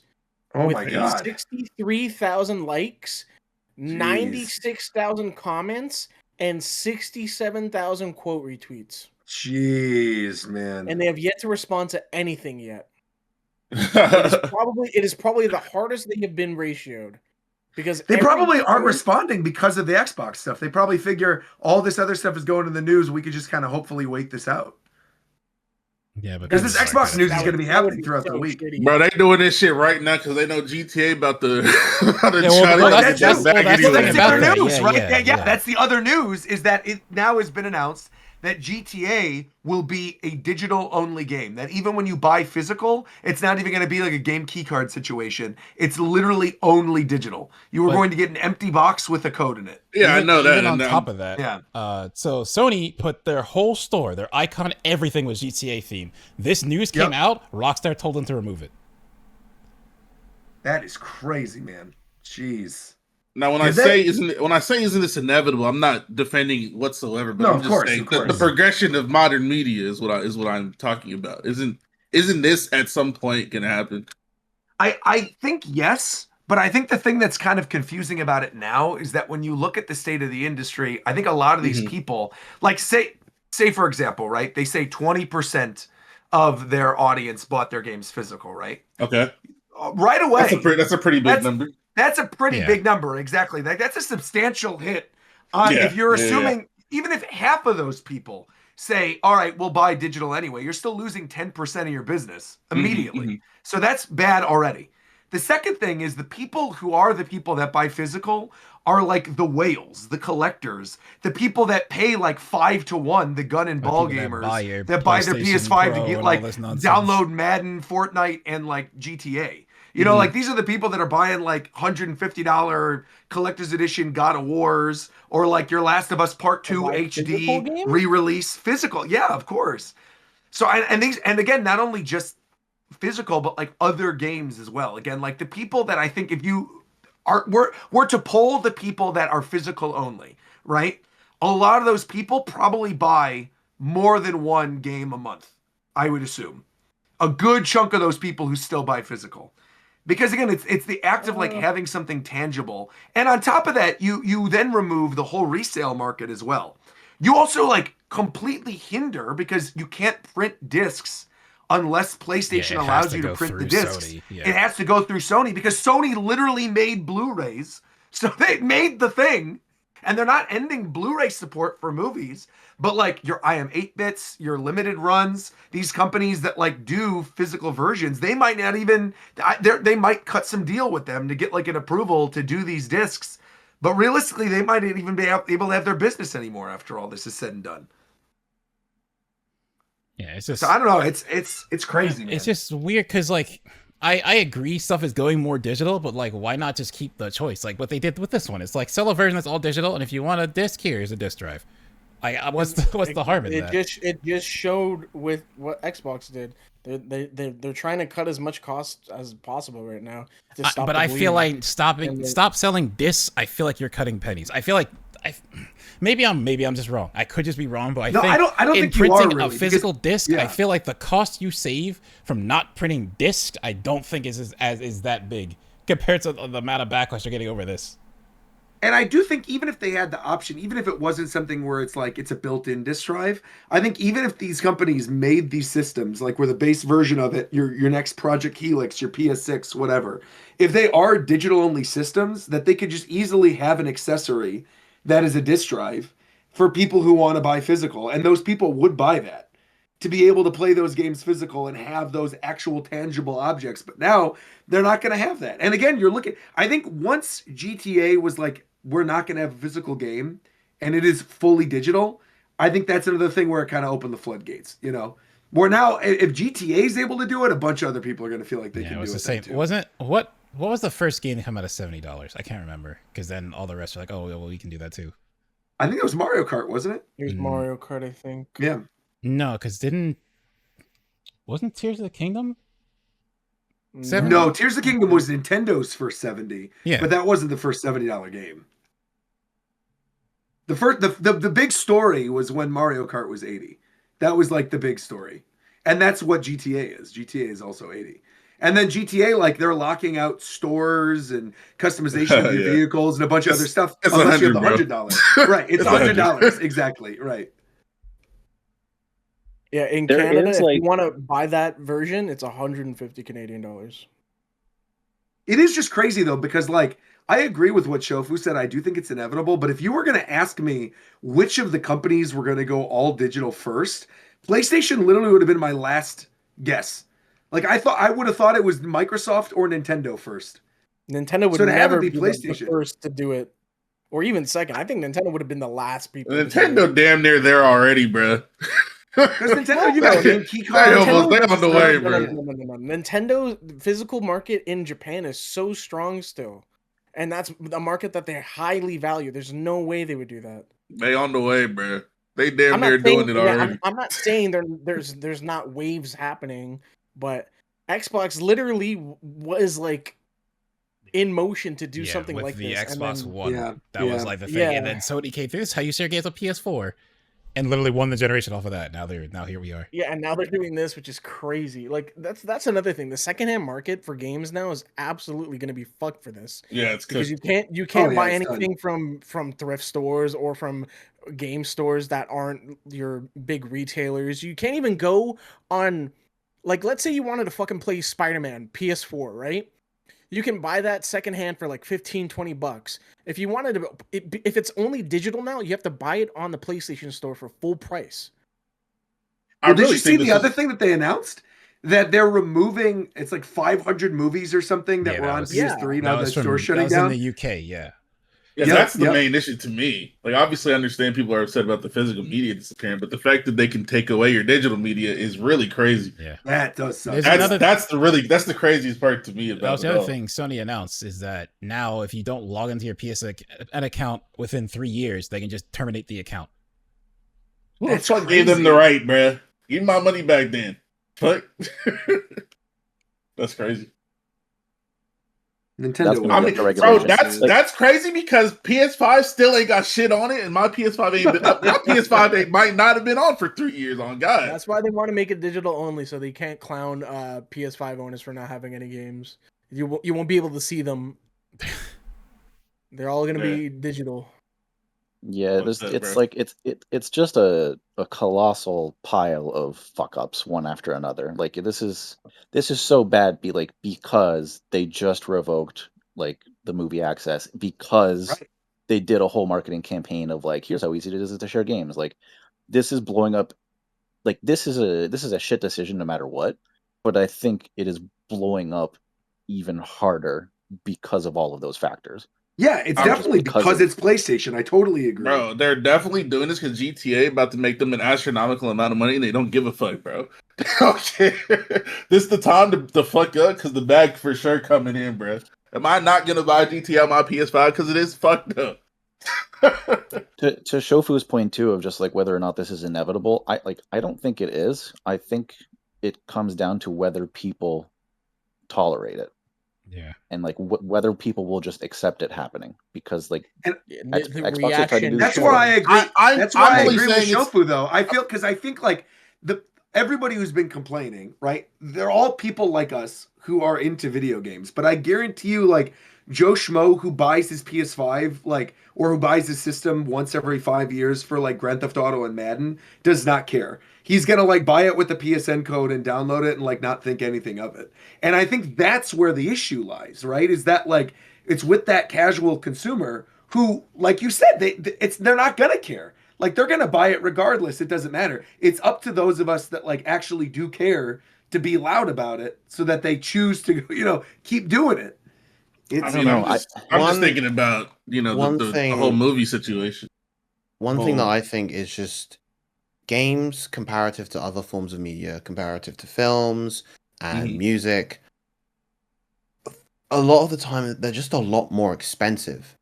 Yeah. Like to consume to consume a decent amount of games, it's very, very expensive. Like I can go onto Spotify or iTunes or YouTube Music, get a monthly subscription, and I have access to basically every song that I want. And that's the same with a lot of like television and films, but with games, I mean, there's stuff like Game Pass, but even then there's, most of the time people are buying individual games. The Game Pass numbers got actually released today, and it's doing very poorly. Yeah, right. Or either that, which then hurts all the companies that made their deals for Game Pass too. It's interesting. This is the other thing, though. Is like, I was just saying. Sorry, I was just saying that people, especially now, they're just kind of a lot of general audiences lean towards free games. They're playing Fortnite, and if they're spending money on Fortnite, it's because they're getting cosmetics or emotes or what have you, rather than like buying games. Lots of people still buy games, but yeah. Well, my thing is like strategy. That's the thing. Is like I think part of the problem here is that we're also coming to a point, like at a society level, that people are starting to get fed up with the subscription model idea. Like the reason that you go to like Spotify and YouTube Music and you pay a subscription to get access to your music is because there's not a good other way to get music anymore. Like, computers don't have CD drives built in. It's hard to go to a store and buy a CD that you own or buy a vinyl that you own. Like, we've made it harder. But that's what I'm saying, though. To do these things. I know video games are different. I know video games are different and it's more expensive. That's a good point. But this shit has happened with movies and music. That the physical market really doesn't exist anymore. And with music specifically, you pay $15 a month, you can listen to every song on earth. Artists don't even get paid off this shit no more. Music's interesting though, because the vinyl market is going crazy. Yeah, people but that's like a super collective thing. But like just general like music consumption, it's all streaming now. Yeah, that's what I'm saying. And the streaming, the because things are all on streaming now, the actual artists making the music, they're getting paid pennies for people listening to their shit. Nobody cares about that. But I think a lot of that is because it's harder to just go to buy an album and have it and play it. Like it's because it's a tedious process. Because all of these services have decided it's more profitable for us to just offer a subscription than for us to offer, here's your YouTube music library, and once you buy an album, you own it and you can download it, and it automates all that for you. They stopped doing that. I also just think, and this is obviously a very unk thing, but I think of me and my love for video games and the amount of games that I consumed as a kid, and that I was able to do that because I was able to rent them very cheaply or get them very cheaply secondhand, right? I think this next generation of kids, like you brought up earlier with the thing with the free-to-play games, that's why you're seeing Roblox and Fortnite and Minecraft or whatever, is they're downloading them on their computers, playing them super cheap, and if they want something, they'll get a gift card for Christmas or whatever to download their favorite skins. But otherwise, that's the game that the kid plays now. Whereas I think it's just I feel very grateful to have grown up at the time that I did. And I'm almost sad for this next generation that they're not going to be able to experience that same thing of oh, I want to try this game out. You know what? Instead of having to pay a bunch of money, I could just go to my family video and give $1 and play it over the weekend. Get on GameFly, bro. Yeah, right. We won a $20 GameFly. I was gonna say we did that in the pre-show. We won a $20 GameFly subscription. Then that shit still exists. It does actually, surprisingly enough. I thought it was gone. It's gonna be dead now. With the physicals, it's definitely gonna be dead. But y'all don't think this was gonna happen at some point? Not like I said, not to defend nobody. No, I do think it was probably going to happen eventually because of that casual consumer. But I also think it's happening quicker than I would have expected. Yeah, maybe that's what it is. For me, it's happening way earlier than I thought. Even this generation went full. This generation already went super digital. The fact they sold a PlayStation period that you could get that was all digital was already going that way. But I thought you just keep the option. If I want to buy a physical disc, why can't I? Why can't I have? Why doesn't that apply to other things though? Where my VHS tapes and my cassette tapes, bro? Where them shits at? Where my DVDs at? I mean, whoa. I'll Where say my CDs at? I'll say with some of them. But it's obsolete though. It's obsolete, bro. Them shits is gone. No, but what I would say, especially when you do VHS and cassette, they got replaced by better technology. There was still something physical you could get that replaced them. Yeah, eventually they got phased out. I agree. But for me with games though, it's just is that not the same thing? Well, I know gaming is different. I know the gamer actually views these things differently. But I'm saying on the servers, isn't this shit the same? No, I get what you're saying. The way you're saying it is those things are both still physical properties, right? This is transcending it from physical to digital, from going from cassette to DVD to Blu-ray or whatever. Right. It was still a physical object. Yeah. Right. Yeah, but I'm saying now we don't use any of those. We just hop on Netflix I didn't think about the music angle, but I thought about with movies. Movies when they started, you went to a theater and you watched it at a theater, right? And then later you could get a version of the movie, but you watched it at a theater. It was already something you didn't own technically. Games, you bought a game. You have always bought a physical game. Games have always been a physical thing that you purchased all throughout. Or even music. Music, sometimes you just listen to it on the radio. Maybe you heard a song and you would just hear it because it's on the radio, but you didn't buy the song, you just heard it on the radio. Those, in my mind, those things always had avenues where you could just appreciate them in a way. Get exposed to it. Yeah. I hate to say this, but I almost feel you had to buy. You can't even play the game without buying. You're bringing up the radio angle. you bring up the radio angle. I almost like hate to bring this up, but I do also think it is a real thing. I've heard so many people anecdotally like say when they say, "Oh, I played a game," and I go, "Oh, when did you play it?" They're like, "Oh, I watched somebody play it." Like I almost feel like streamers nowadays are kind of like the radio of video games. I was gonna bring that where, up. Yeah. Yeah, where it's like someone's like, "I want to play Xenoblade, but I never played Xenoblade before." Oh, well, Coast is streaming Xenoblade, so I'll watch him play it. And then when they watch somebody, they go, "Oh, I played Xenoblade." You know what I mean? Wow, like that happens all the time. Yeah, that's I think like, but my point is that's more like the evolution of it. Like what I was trying to say is like to start, like movies and music was always kind of like separated from you a little bit, but games were always a thing that you had to go out and just purchase, and it was a physical thing you had. I mean, but you bring up the music. I would go another thing. We was at Circuit City and Toys R Us playing the demos, bro. But at that point, that point, it's still the same thing. Your friend bought the game and you went to their house and played it. Someone still purchased a physical thing for you to play it. Okay, how would you listen to a song on the radio? So you didn't have the demo disc on PlayStation, bro? You had that shit? I did. I did, yeah. I get your point. I get what you're saying. I get your point. Yeah, I get what you're saying. I get what you're saying. Yeah. If buying isn't owning, then piracy isn't stealing. We selling the 7 Seas. I've been on them oceans, bro. I've been out there. I've been out there since a youngie, bro. See, this is why I'm so happy with the enormous library that's available on Nintendo Switch Online for my retro games. It's so easy for me to play my games and have my save data cloud. I just love it. And I own my physical cartridges on my Switch as well. Breaking news. So I'm going to be a Nintendrone all day, every day. I'm going to stay a Nintendrone. I don't care. All these companies, Xbox screwing up, PlayStation screwing up. Not Nintendo. Nintendo's still there for me, bro. Also, they're still there for me. When Smash comes out. Mentioning arcades. Arcades are still the same thing. Wrong? The company had to buy the arcade machine that you're like, wherever you went, bought that arcade machine, and then to play the arcade machine, you had to put in money to play it. Just like it's still a physical thing. Like I get what people are trying to say, but it's not to me. It's not the same as well how music and movies. It's not identical, but it's damn near the same shit, bro.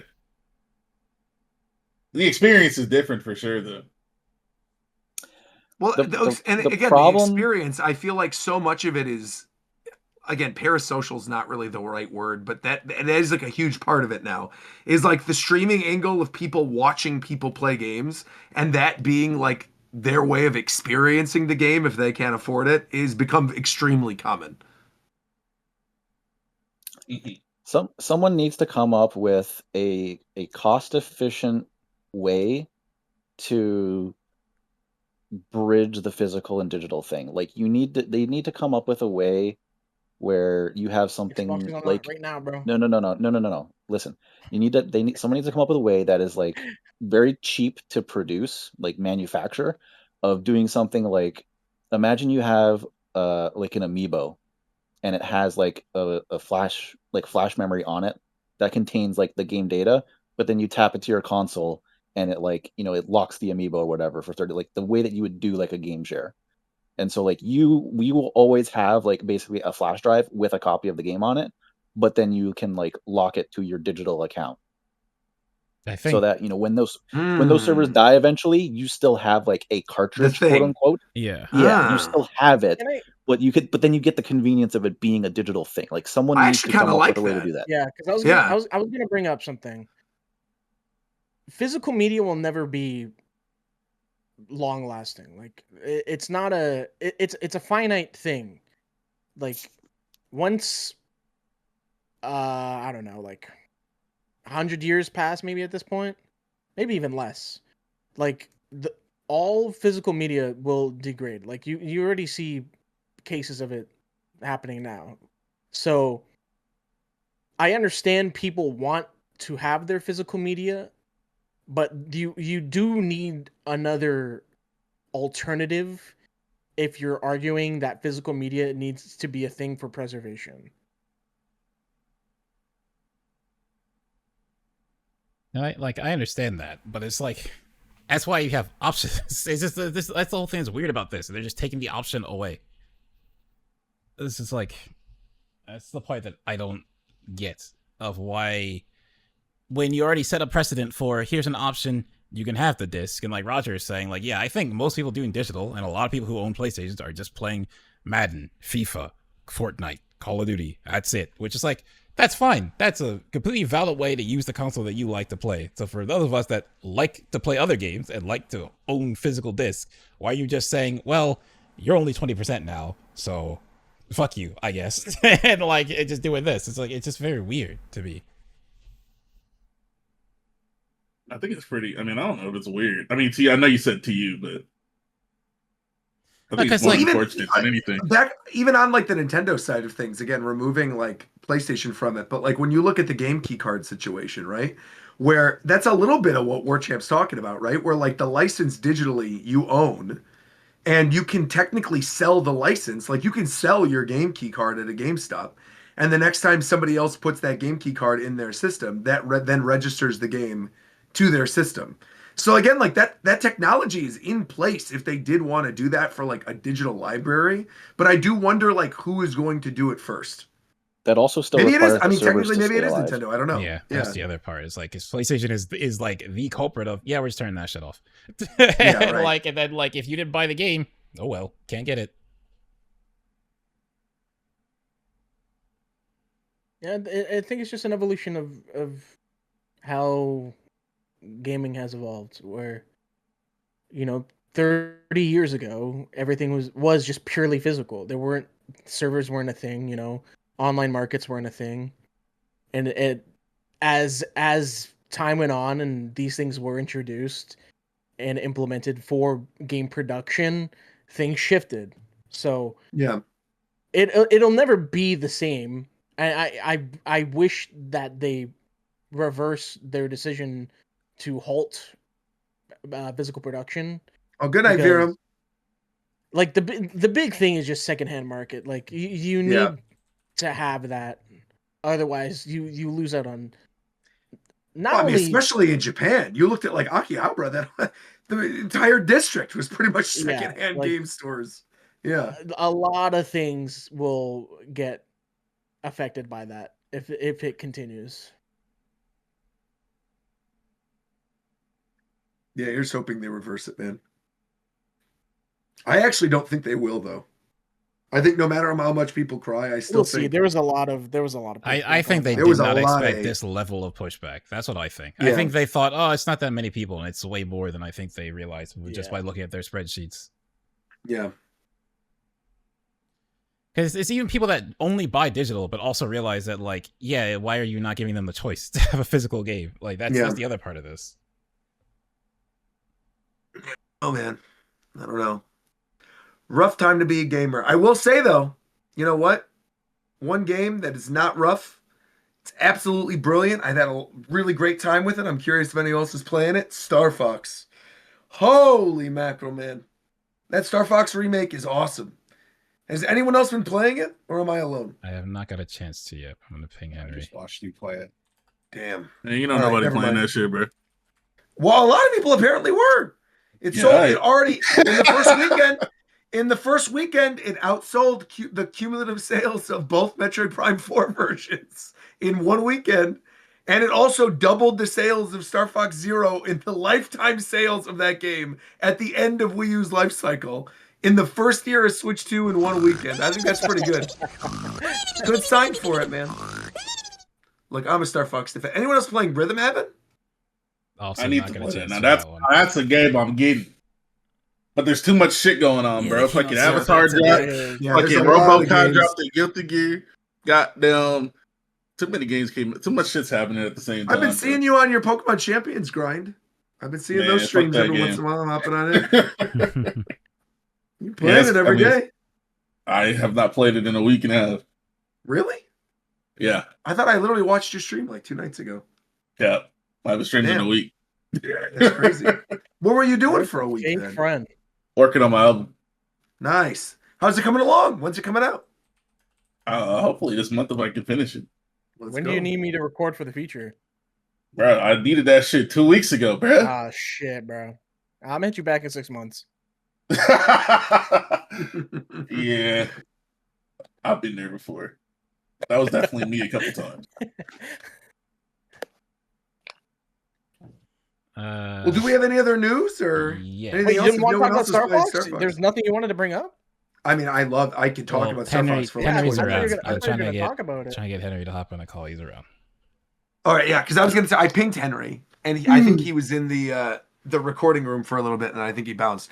No, what I will say is that I liked it more even than I thought I was gonna like it, and I understand why some people don't like the changes that they made to some of the dialogue, but I almost like appreciate the fact that they changed some of this stuff because it is more of a serious version of Star Fox 64. Like, you still have that original game, those original corny lines, like, they're great. And that game isn't going anywhere. And I think that's kind of why this new Star Fox is so good, is because of the fact that, like, it kept everything that was amazing about 64 and just elevated it with the music and, like, the visuals. It's just crazy good.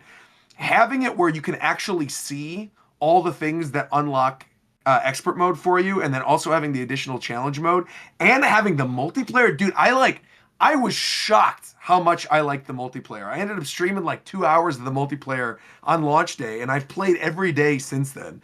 The multiplayer is legitimately good. I don't know if you've seen any like videos of it or just people playing. I don't know. Zeph said he mentioned watching me play it, but like essentially the multiplayer is, and I mean this in a good way, is like an early, hey, welcome, Henry, welcome. We're talking about Star Fox right now. Perfect timing. Welcome. I love it. Love it. I was talking about the multiplayer and how I feel like the multiplayer is a 2000s multiplayer mode in the best possible way. In that, like, you've got these 3 really big maps that each have their own different objectives. You got all these items, all this other wacky stuff going on, NPC characters that you're shooting down. Like, there's never a dull moment. You've got all the funny stuff that's there with the game chat. You've got the online where, you know, the more the little MVP things you unlock, the more banners that you get and the more titles that you get. It's not tied to like events. It's all just kind of there. It is so much fun in a way that I was not anticipating at all. With the multiplayer. Again, I knew I was going to like the game, and I ended up, like I said, even liking the game more than I thought I was going to like it. But the multiplayer, man, I am hooked. I'm like legitimately hooked playing it every day. The battle mode is crazy. I think the good thing about, like, good sign about a multiplayer mode, by the way, hi everybody. Thank you guys for having me again. Once again, yes, Henry from the Corneria podcast, who some of you might remember from the big Star Fox episode. And also, didn't McDareth and Shofu join you for an episode as well? Yes, that episode is actually coming out this week. So good timing then. Perfect. Oh yeah, cross that's gonna promotion. be fun. There you go. Beautiful. We had a great time. The battle mode, like, the thing is, the good sign of a multiplayer mode is when the worst thing about it is that there's not enough of it. Yes. Like, there are only 3 maps, and if there were maps for each planet, this would be a perfect mode. Like, all the gameplay stuff that's there they have just the right amount of items. You can even do like the emotes and input like the lines that the characters would say, which is really cool when you're playing as Starwolf because you don't get to hear those guys talk too much. But everything when you're actually playing it is like, you can see the building blocks of a full-on mode that, you know, if Nintendo and Velen do add some free updates and add some maps, it could be a lot bigger than it is right now. But 4v4, it is fantastic. It's fun to play online. It's even fun to play against the bots. It's a fantastic mode. And I think something you brought up too with the, you know, there potentially being like more planets if they wanted to add them. I do like the fact that you've got kind of like King of the Hill with the Corneria one with the radar. You've got the capture the flag type thing with the cargo in Medio, right? You've got the what's the other major map? The asteroid one on Fucina. Right. Where you're collecting all the different like the asteroid bits. I think something this game does that I think is really smart, and I wish like more dogfight type games did this. I was a big fan of Warhawk on PS3. I loved that game. Oh yeah. And something this does that Warhawk didn't even do is like the NPC fighters, right? That when you have like essentially whenever you get a point or whenever you do the thing, it's like the aerial assault or whatever, you can summon in other NPC fighters on your team, and people who are against you can shoot down those fighters for additional points. So if you're really struggling, you know, to try to get the cargo, or they've like just gotten really lucky with the items, you can make up the points that you lost doing that by just going after all of their little ships or taking them down in like actual dogfights. And so again, it adds this really cool type of I don't even really know the right word to describe it, but it's like it's Well, an the thing is, like, urgency, you know? yeah, and there's like there's two rule sets basically happening whenever you're playing. Like obviously they're the main objectives. But when I Right. was first getting my hands around the game, I was like, there really isn't a team deathmatch mode, but the whole thing is that the whole thing is team deathmatch. And Right, you're right. supposed to be shooting down people and gaining points whenever you can. So having that as an added layer, like it's at the end of the day, it's a head to head all about the points. And the objectives are important to get a huge boost of points. But even if you're missing the objectives, if you're still like, the ace on your team and just taking down, whatever, it's like the Cornerian fighters like flying around or the Venom soldiers, then you're still gonna do very well on your team. You're still gonna get Yeah. a lot of points. Yeah, it's really fun. It's awesome. I wish I had more time to play it. I'm like trying to play it as much as I can while also hunting for medals in expert mode and all that stuff. Right. Right. Like I was saying earlier too, like having challenge mode, having it, I actually really like the fact that you have to beat and get the medals on everything on normal before you unlock expert mode on like the 100%. main Yeah. campaign. Because then by Mhm. that point it's like, oh, I just got a whole second wind of the game with all these additional Mhm. fighters that you have to take down. And Yeah. and again, like you could also unlock expert mode once you've cleared all the normal missions for a certain planet in challenge mode. But to get it Mhm. like on the campaign feels totally different. It really is a totally different Yes. type of challenge, man. Yeah. And some of those expert challenges are absolutely ridiculous. I don't Oh, know they're how many you've crazy. done, but like some of the, especially near the end of the game, I was like, are you, I haven't even done all of them yet. I'm still trying to get through. I did my first playthrough of the easy route on expert mode, literally like yesterday. And all the new layouts of the enemies, it's so cool. It's like, it's not just like everything is hitting a little harder. Obviously, you have the instant wing damage thing, but just especially going into Venom. Venom 1 on expert Oh, mode is unbelievable. And this is coming from a guy who played more StarFox Assault than 64. So I don't have all these like expert mode layouts memorized. So I was thrown for a freaking loop yesterday in the most fun way, but it was insane. It's and they just such a teach high you, I quality think, game. as you're going through even the normal mode challenges, they kind of teach Mhm. you how to play on expert in normal. Because like there's that one in Venom 1 where it's you have to beat the 30 all 30 of the Venomian like soldiers with one bomb. Yes. You know, in the That's very right. beginning. Yeah. Right. Oh And you yeah. have to land it just right in normal mode. And when you're trying to get that expert medal, it's like if you don't do that, you're not gonna get it. Oh There's my literally God. like not enough enemies. You cannot get it. I It know is it's so imposing right at the start. It's so oh fun. it's awesome though, man. It really is good. And again, like obviously we knew this was going to be the case from when they announced it, but the Mhm. music is Yeah, just the music is crazy. unreal, dude. The music in this game is so good. They took Yeah. every single song from 64, including in the multiplayer. The multiplayer music is also Yeah, orchestrated. The whole thing is totally. orchestrated. They did not need to go this hard with this game. Mhm. And again, I think seeing these early sales numbers and seeing that it's doing well and like Mhm. seeing the positive feedback that it's getting, I hope this did actually get through to Nintendo. And I hope this ends up becoming like a Dread situation in that, Yep. one of the other news stories, I don't think we're probably going to get to it to talk about it that much this week, but like one of the news Sure. stories of the past week was that on the Brazilian ratings board, Nintendo submitted 41 minutes worth of gameplay for an upcoming Metroid game to be released on Switch 2.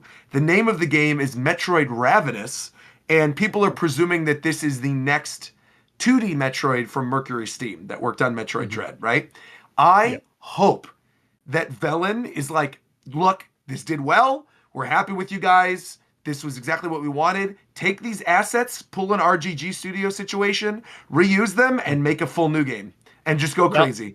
And they Yep. could crank these out because, again, these are not full $80 games. They could easily crank out like a new campaign, release it, have it Yes. be like 40 or $50, come out every other year or something, and people would be thrilled. Mhm. And I completely trust them with whatever they want to do going forward with the series. Yes. I mean, the stuff in the Hollow Viewer, like the amount of like Oh, the reconfirmed lore. lore and like new stuff they added is incredible. But also some of the lines that are completely new in this game. I know you'll get a kick out of this because you played Assault as well and you know all about Oikoni and that first mission and everything. Of But course. there was a line that Wolf said that I don't know. A lot of people haven't come across it, but when they're fighting in Ficina, he says, "Cover Andrew. You know where the money comes from." Right, and I'm like, right. That is such a good like. It tells you exactly where Oikoni is. Like Wolf does not care about him personally, but Wolf is like, I'm only in this for the money, and that feels like Assault Wolf. It's such a like they totally get the series. So I'm like, go say la vie, do whatever you want with these characters. With these, you guys get it. You guys totally. Did you see the thing that Imamura tweeted out today about James McLeod's about a crew? mystery fourth right, the member, mystery fourth person, and I'm like, oh, dude, that's your next game, man. You have them like Wolf. rendezvous with who was the original fourth in the first StarFox team. I'm really hoping it's Wolf, and he was like the Falco to James because they have that rivalry. And he does have that line when you're in Venom 2. And or it's on Bolse, I think, right? Where Wolf is talking and he's like, "You're not half the dog your father was," or whatever. Yeah. It's like, ooh, okay, I like it's so this. cool. Yeah, like he has a begrudging respect for James, which I mean, like there's some history there, and that's super cool. But they've nailed all these characters, especially. I think a lot of people were worried about some of the side characters like Bill and Kat, and while I am a little like Kat's amazing. In the Zone S music, that's my favorite level in the game. It is so good, unbelievable. Well, Bill, I would say he's lacking a little bit of the sauce from 64. They do sort of a different thing with him where he's a little more serious, and it works super well when Slippy does like the high Bill thing at the end. It makes it so it's so worth it that he just stands there and just kind of like awkwardly nods. Like it's so funny. It's funny you mentioned Zonus was your favorite because I think the one that like blew me away. I was so sad my stream cut out a little bit because I was doing like a full day playthrough when I got here. Sure. And this was on the third playthrough that I had done. I got to Sector X for the first time. Bro, Sector X was always this weird stage in the original 64, right? It was good, but all this stuff, even with like the spy bot, it always had this like weird mysterious vibe that like it just didn't quite match up. It felt like you were like literally discovering a secret that wasn't meant to be discovered in the original 64. Totally. And the way they handle it in this one, I think is brilliant. Like the theming of the music, like the instrumentals that they use for that track, the mysterious angle of it, but also giving it that like that weird orange tin for a good chunk of it. You have like that orange tint coming off of the it's like the little laser things that are coming out of the walls, and you have the pieces of the robot like flying in the background behind you. It's become much clearer like what that was when you warp gate through the left-hand side of the end of the level, where it's like that was how Andros was getting his weaponry between the other planets in the system. Like, oh, it's so good. So much of that stuff getting reconfirmed, like even in Meteo very early on, they're like, why is this pilot smashing giant tunnels through the asteroid field? And in the HoloViewer, they're like, it's so that the Venomian soldiers could sneak through the asteroid field to get to Corneria. And I'm like, that's genius. That is so cool. Yeah. Sector X looks incredible. All those space stages, they added, like, they're not just black voids anymore. Like, yes, they had that pop of orange. Sector Z. Oh, Sector Z is crazy. With, like, the blood red in the back. I'm like, for the next Smash, since that was the first ever StarFox stage, they should bring it back just like that. It would look so cool. Oh my God. You brought up Sector Z earlier, and you mentioned some of the missions just being like unbearably difficult. That's the one that I'm hung up on, dude. Sector Z expert mode is, I don't know if I'm ever going to be able to complete it. That is so hard. One of the things that you have to do is you have to destroy all of the missiles, all 6 of them, which obviously most people, when you're playing through normal, like you do, end up getting to that point. But sometimes like Falco or Slippy, because you save them, because you have to get the medal, will accidentally take out some of the missiles. But it's the one where you have to get all 6 of them before they get within 1,000 meters. It is insane. Fox, which is, if you've played it, it's literally like 3 seconds in. If you're not already like waiting out with your charge shot to shoot them as they're spawning in, and again, if you get a little too far, you'll do that automatic like U-turn in all range mode. It is brutal. Oh yeah, no, the expert challenges are far down the road for me. Like I am gonna like take my time with this because as some people have already completed the whole thing, I'm like, I waited 10 years. I know. Well, I waited 10 years for this game. It's like I'm gonna enjoy this like a fine wine. StarFox summer, man. That's what you've been saying. Spend it all over your summer. Yeah. Hopefully, I can actually finish it before school starts again in September. We'll see. But I am No. curious what of this, because we've been talking a lot about like what we like about it. Obviously, we've been gushing about it, but like, is there anything that you found underwhelming in terms of any of the stages where you're like, oh, I really do prefer the original 64 version, or like any of the voices? Like, was there anything in particular you like really missed? Yeah, just two voices in particular. I would say that the attack carrier in Corneria, who has the incredible, I'm not going to do it right now because it's midnight where I am, but the like, you'll never defeat Andros line with the vibrato. Like, that's amazing. And then the Forever Train engineer. Yes, that was the one I was going to bring up. Those are the two that I'm like, these are like a marked step down. Everything else, especially the Sector Y, the Shogun Warlord, I love that's his way better. interpretation. It's way better. So yeah, most of the other ones, I'm like, either these are like the same or better.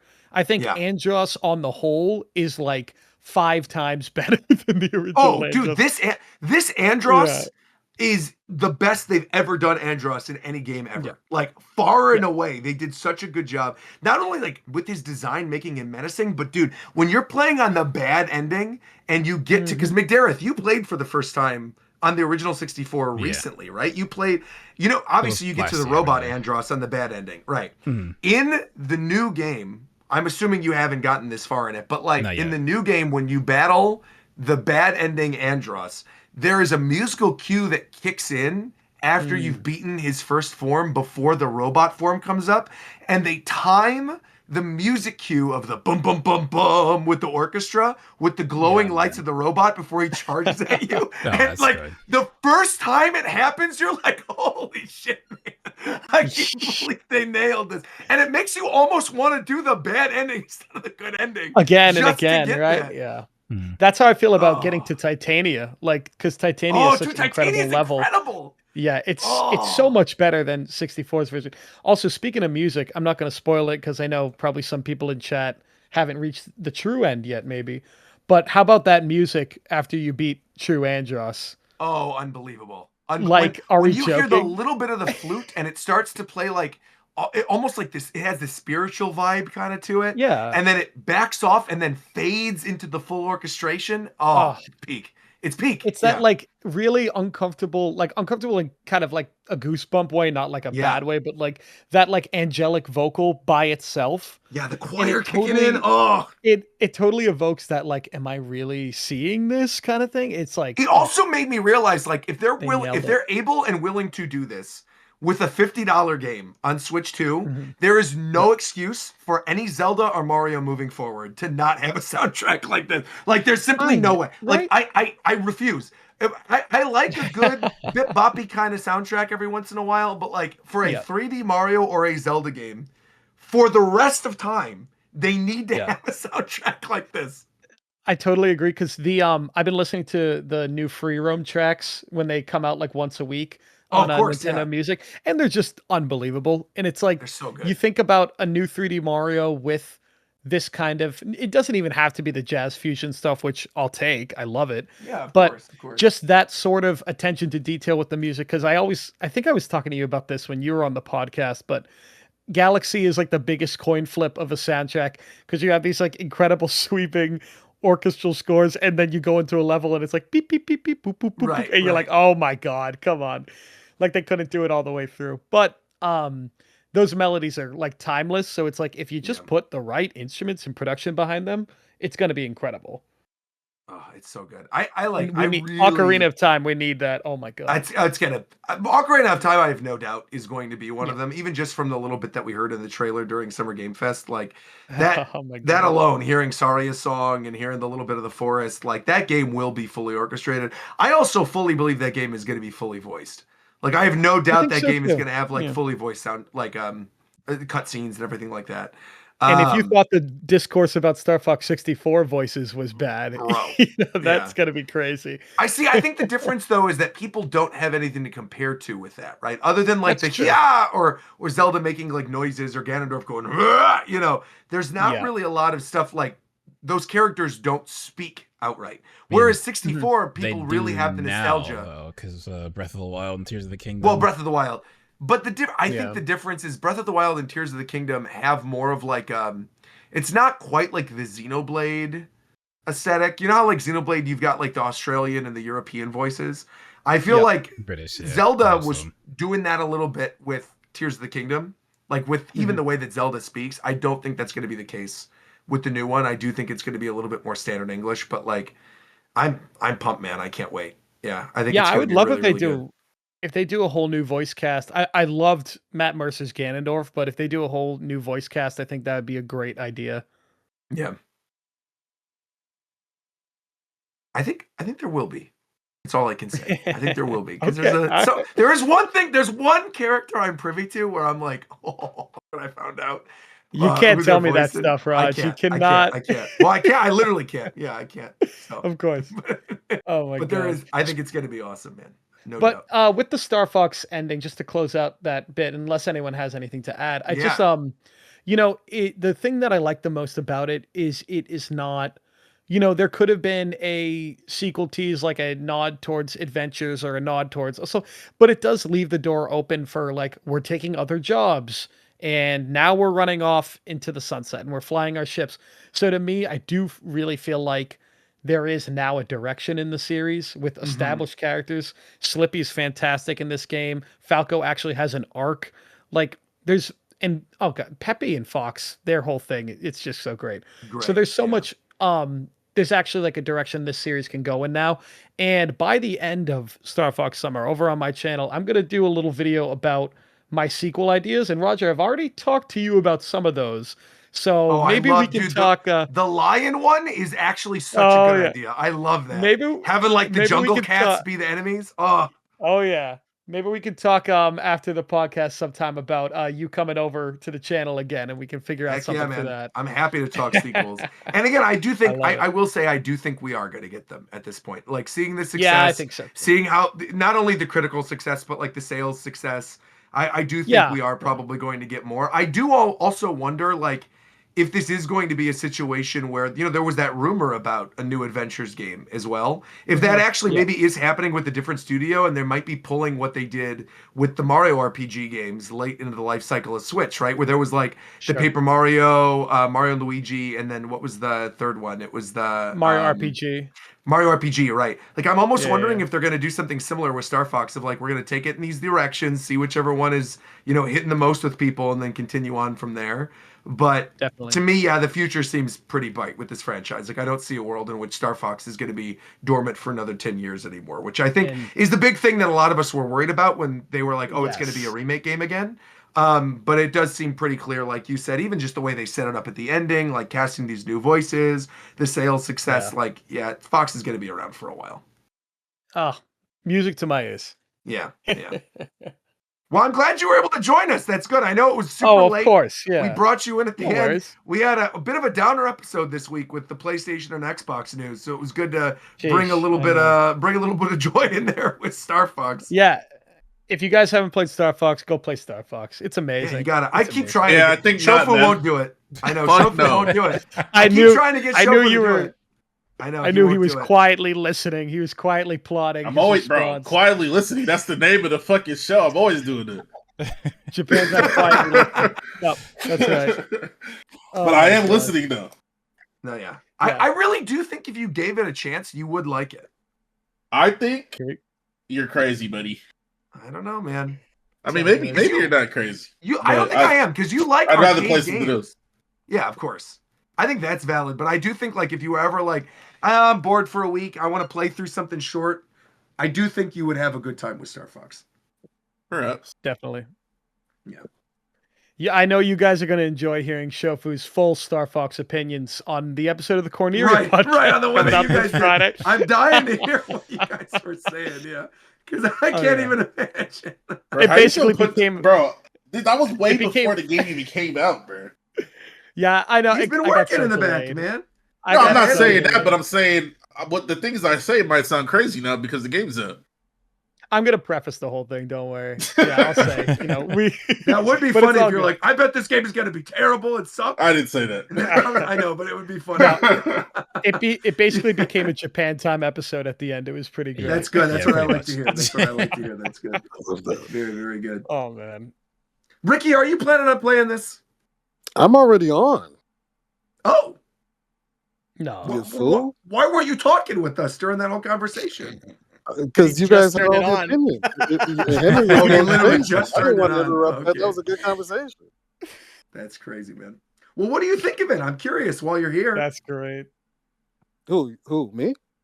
Oh my God. Yeah, you. Oh, yo, Ricky, you literally Ricky, did real just quick, turn it on, man. He just Ricky, turned it real on. quick, because Roger wasn't here for when you did it. Can you do your Jamaican accent again? You're doing your Andros voice? Let's hear it. Okay. All right. Okay. Here we go. All right. Hey guys, it's me, Shofu. Is that the one? Is that the one? Why does it have to be me? That was my Shofu impression. That was my Jamaican Shofu. He said Jamaican accent. Jamaican. And then first of all, you said like what? What the fuck? Sound like Kermit the Frog, man. What was that? What was that? That was the best. That was a really good. That Jamaican sounded nothing accent. like What does this have to do with me, bruh? Good effort. But that was you. That was you. That was how you Don't sound to encourage me. him. Don't That's how encourage you him. sound to me All right. this entire time. Good Am I effort. fucking Jamaican, bruh?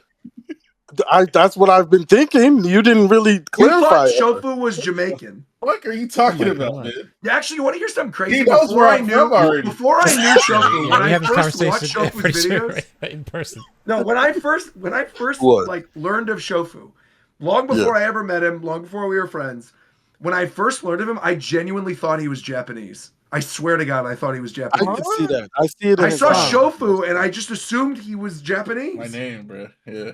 That's cool. Person, Japan. That's cool. That's cool, man. But I did. I thought you were Japanese. You're not, obviously, but No, I am. oh, you are. Oh, damn. Yeah, Speak a little yeah, Japanese right now. Yeah. Suck your mother bumbleclot. What That the is, fuck? what the hell? No. I just want to That's say Japanese. all of us on this show, we none of us condone what Ricky just did at all. I don't know. I have my what hand. that's about, bro. I have my hand over my mouth right now. That was shocking. right, you're right. Man, what Yo, the I just hell, tied bro? in battle mode. What the hell? We had 1325 and 1325. I've never had a tie before. Oh, what the heck? I got to get on. I was in battle mode. What am I Fuchina. I doing? was literally doing a battle mode while we were talking, and I looked. Yeah, 1325 to 1325. That's crazy. Dang. Jeez. I don't get the point, which sucks because I'm trying to get those like different banners. Oh, one thing I will say, it sucks that the Falco and Wolf banners, you have to own the amiibo. I know. I was thinking the same. That does kind of thing. sick. You can't unlock them by just playing as Wolf and Falco. And I'm like, I'm not. You got an buying invite to the- play. Who's inviting? Ricky, there's no damn way you're inviting me right now. What is this? Okay, Let's all go. right. Oh, it's Mike. Oh no, it says other invited users. Ricky, shut up. You are not. Are you serious? You're playing this right now? He's in It there. might actually be time. We might have to do some post-show StarFox. Yes. Oh, you That's know crazy.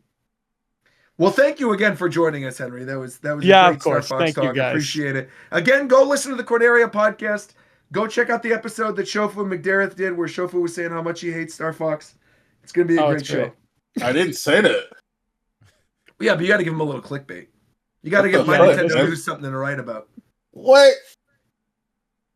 No, it's great. He talks a lot about Smash and Star Fox, and you know, there's some Well, spicy he loves takes Wolf. in He's a there. Wolf main. I mean, I like, just want these motherfuckers to do something with these characters that's not putting them in a ship and flying around, bro.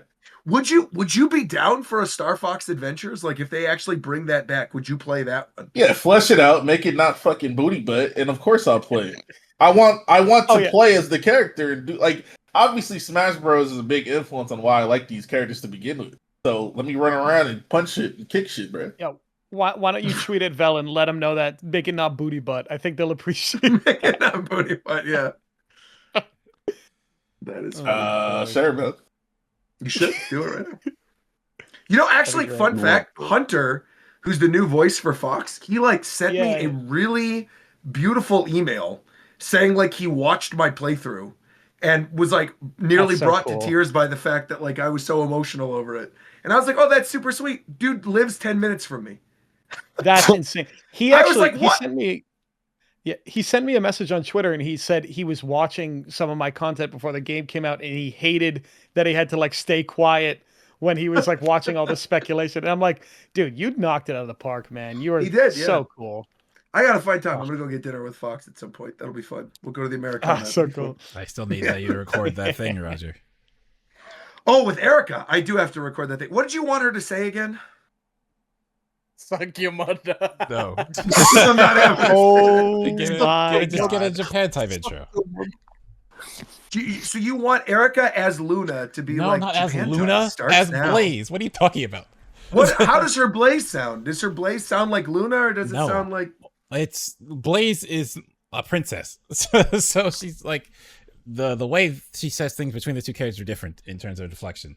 As Blaze, not as Luna. Because she's also the voice of Black Cat, right? What? Which one? Where she's like hitting on Spider-Man? Black Cat? I think she's done Black Cat. She's also Kit in Game Over. She does a lot of characters. Why what Blaze? Okay, I'll get her to do Blaze. That's what I'll do. Next time I see her. I'll say, could you just say Japan Time starts now as Blaze?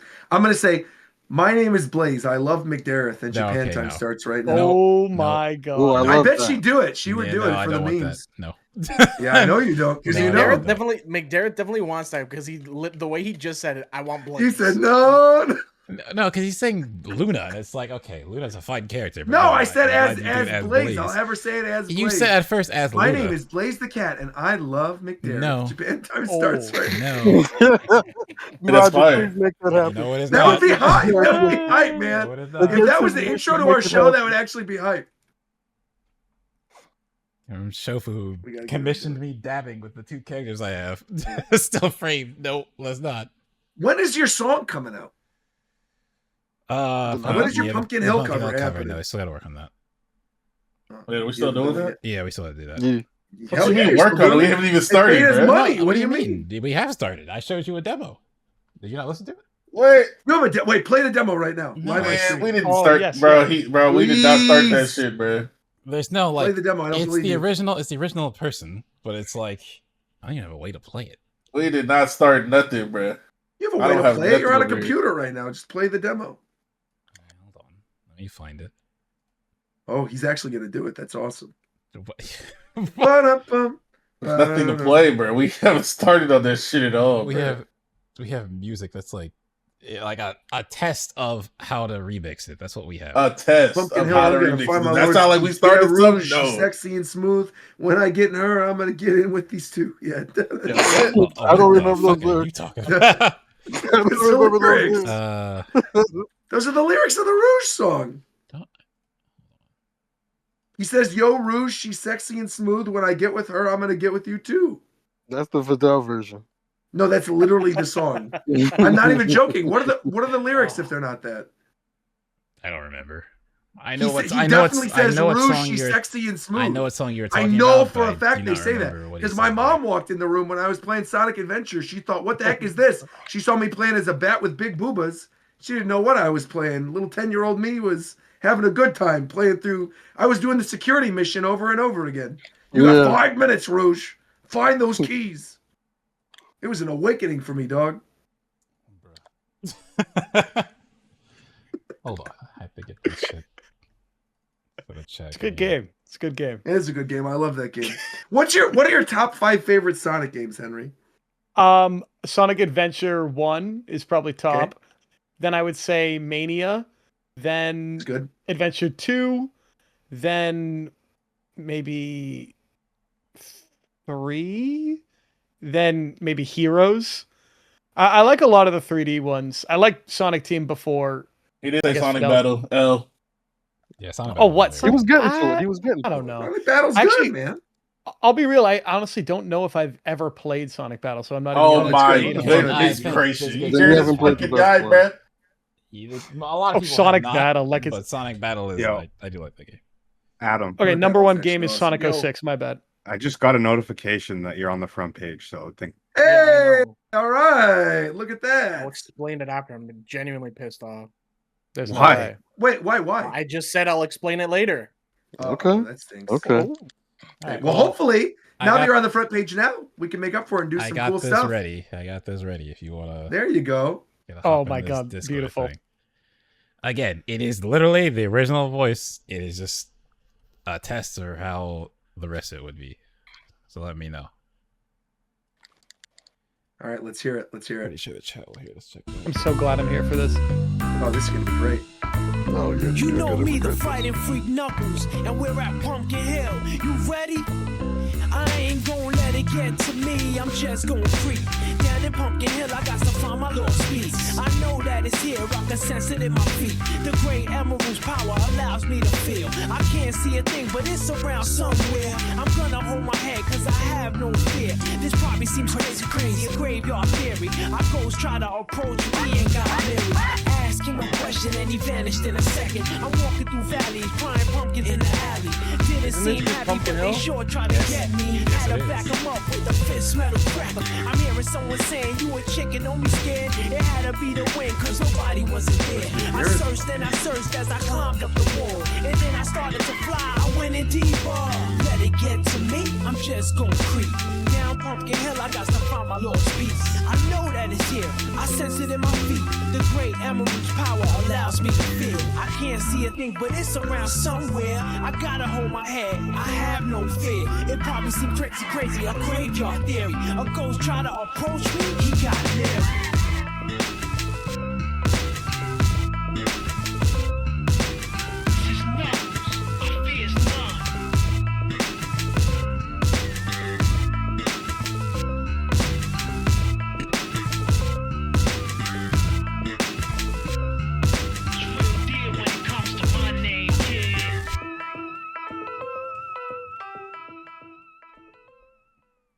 Is a concept.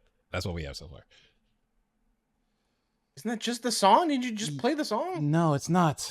Every single one of the instruments is not the original song. The only thing from the original song is the person doing the voice. It's the voice. That's The it. vocals, Everything else yeah. is new.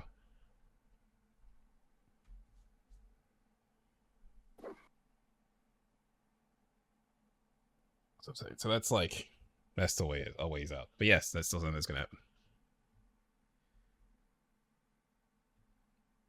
I end the show.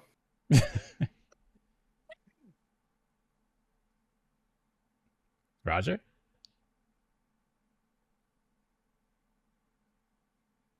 Hello? Okay, Henry, end the show. Thank you guys for listening to Japan Time. Goodbye.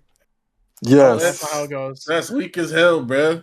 Is that Where the can you big? find Is us? that the famous? We outro do it you a guys little do? bit differently than that, but I just wanted to give you Oh, a just break. a But little you can do another try. Do the thing. Take two. Yeah, take The two, thing. Henry. Do you guys do the have like a thing. written down thing you say? No, of course not. No. I didn't think so.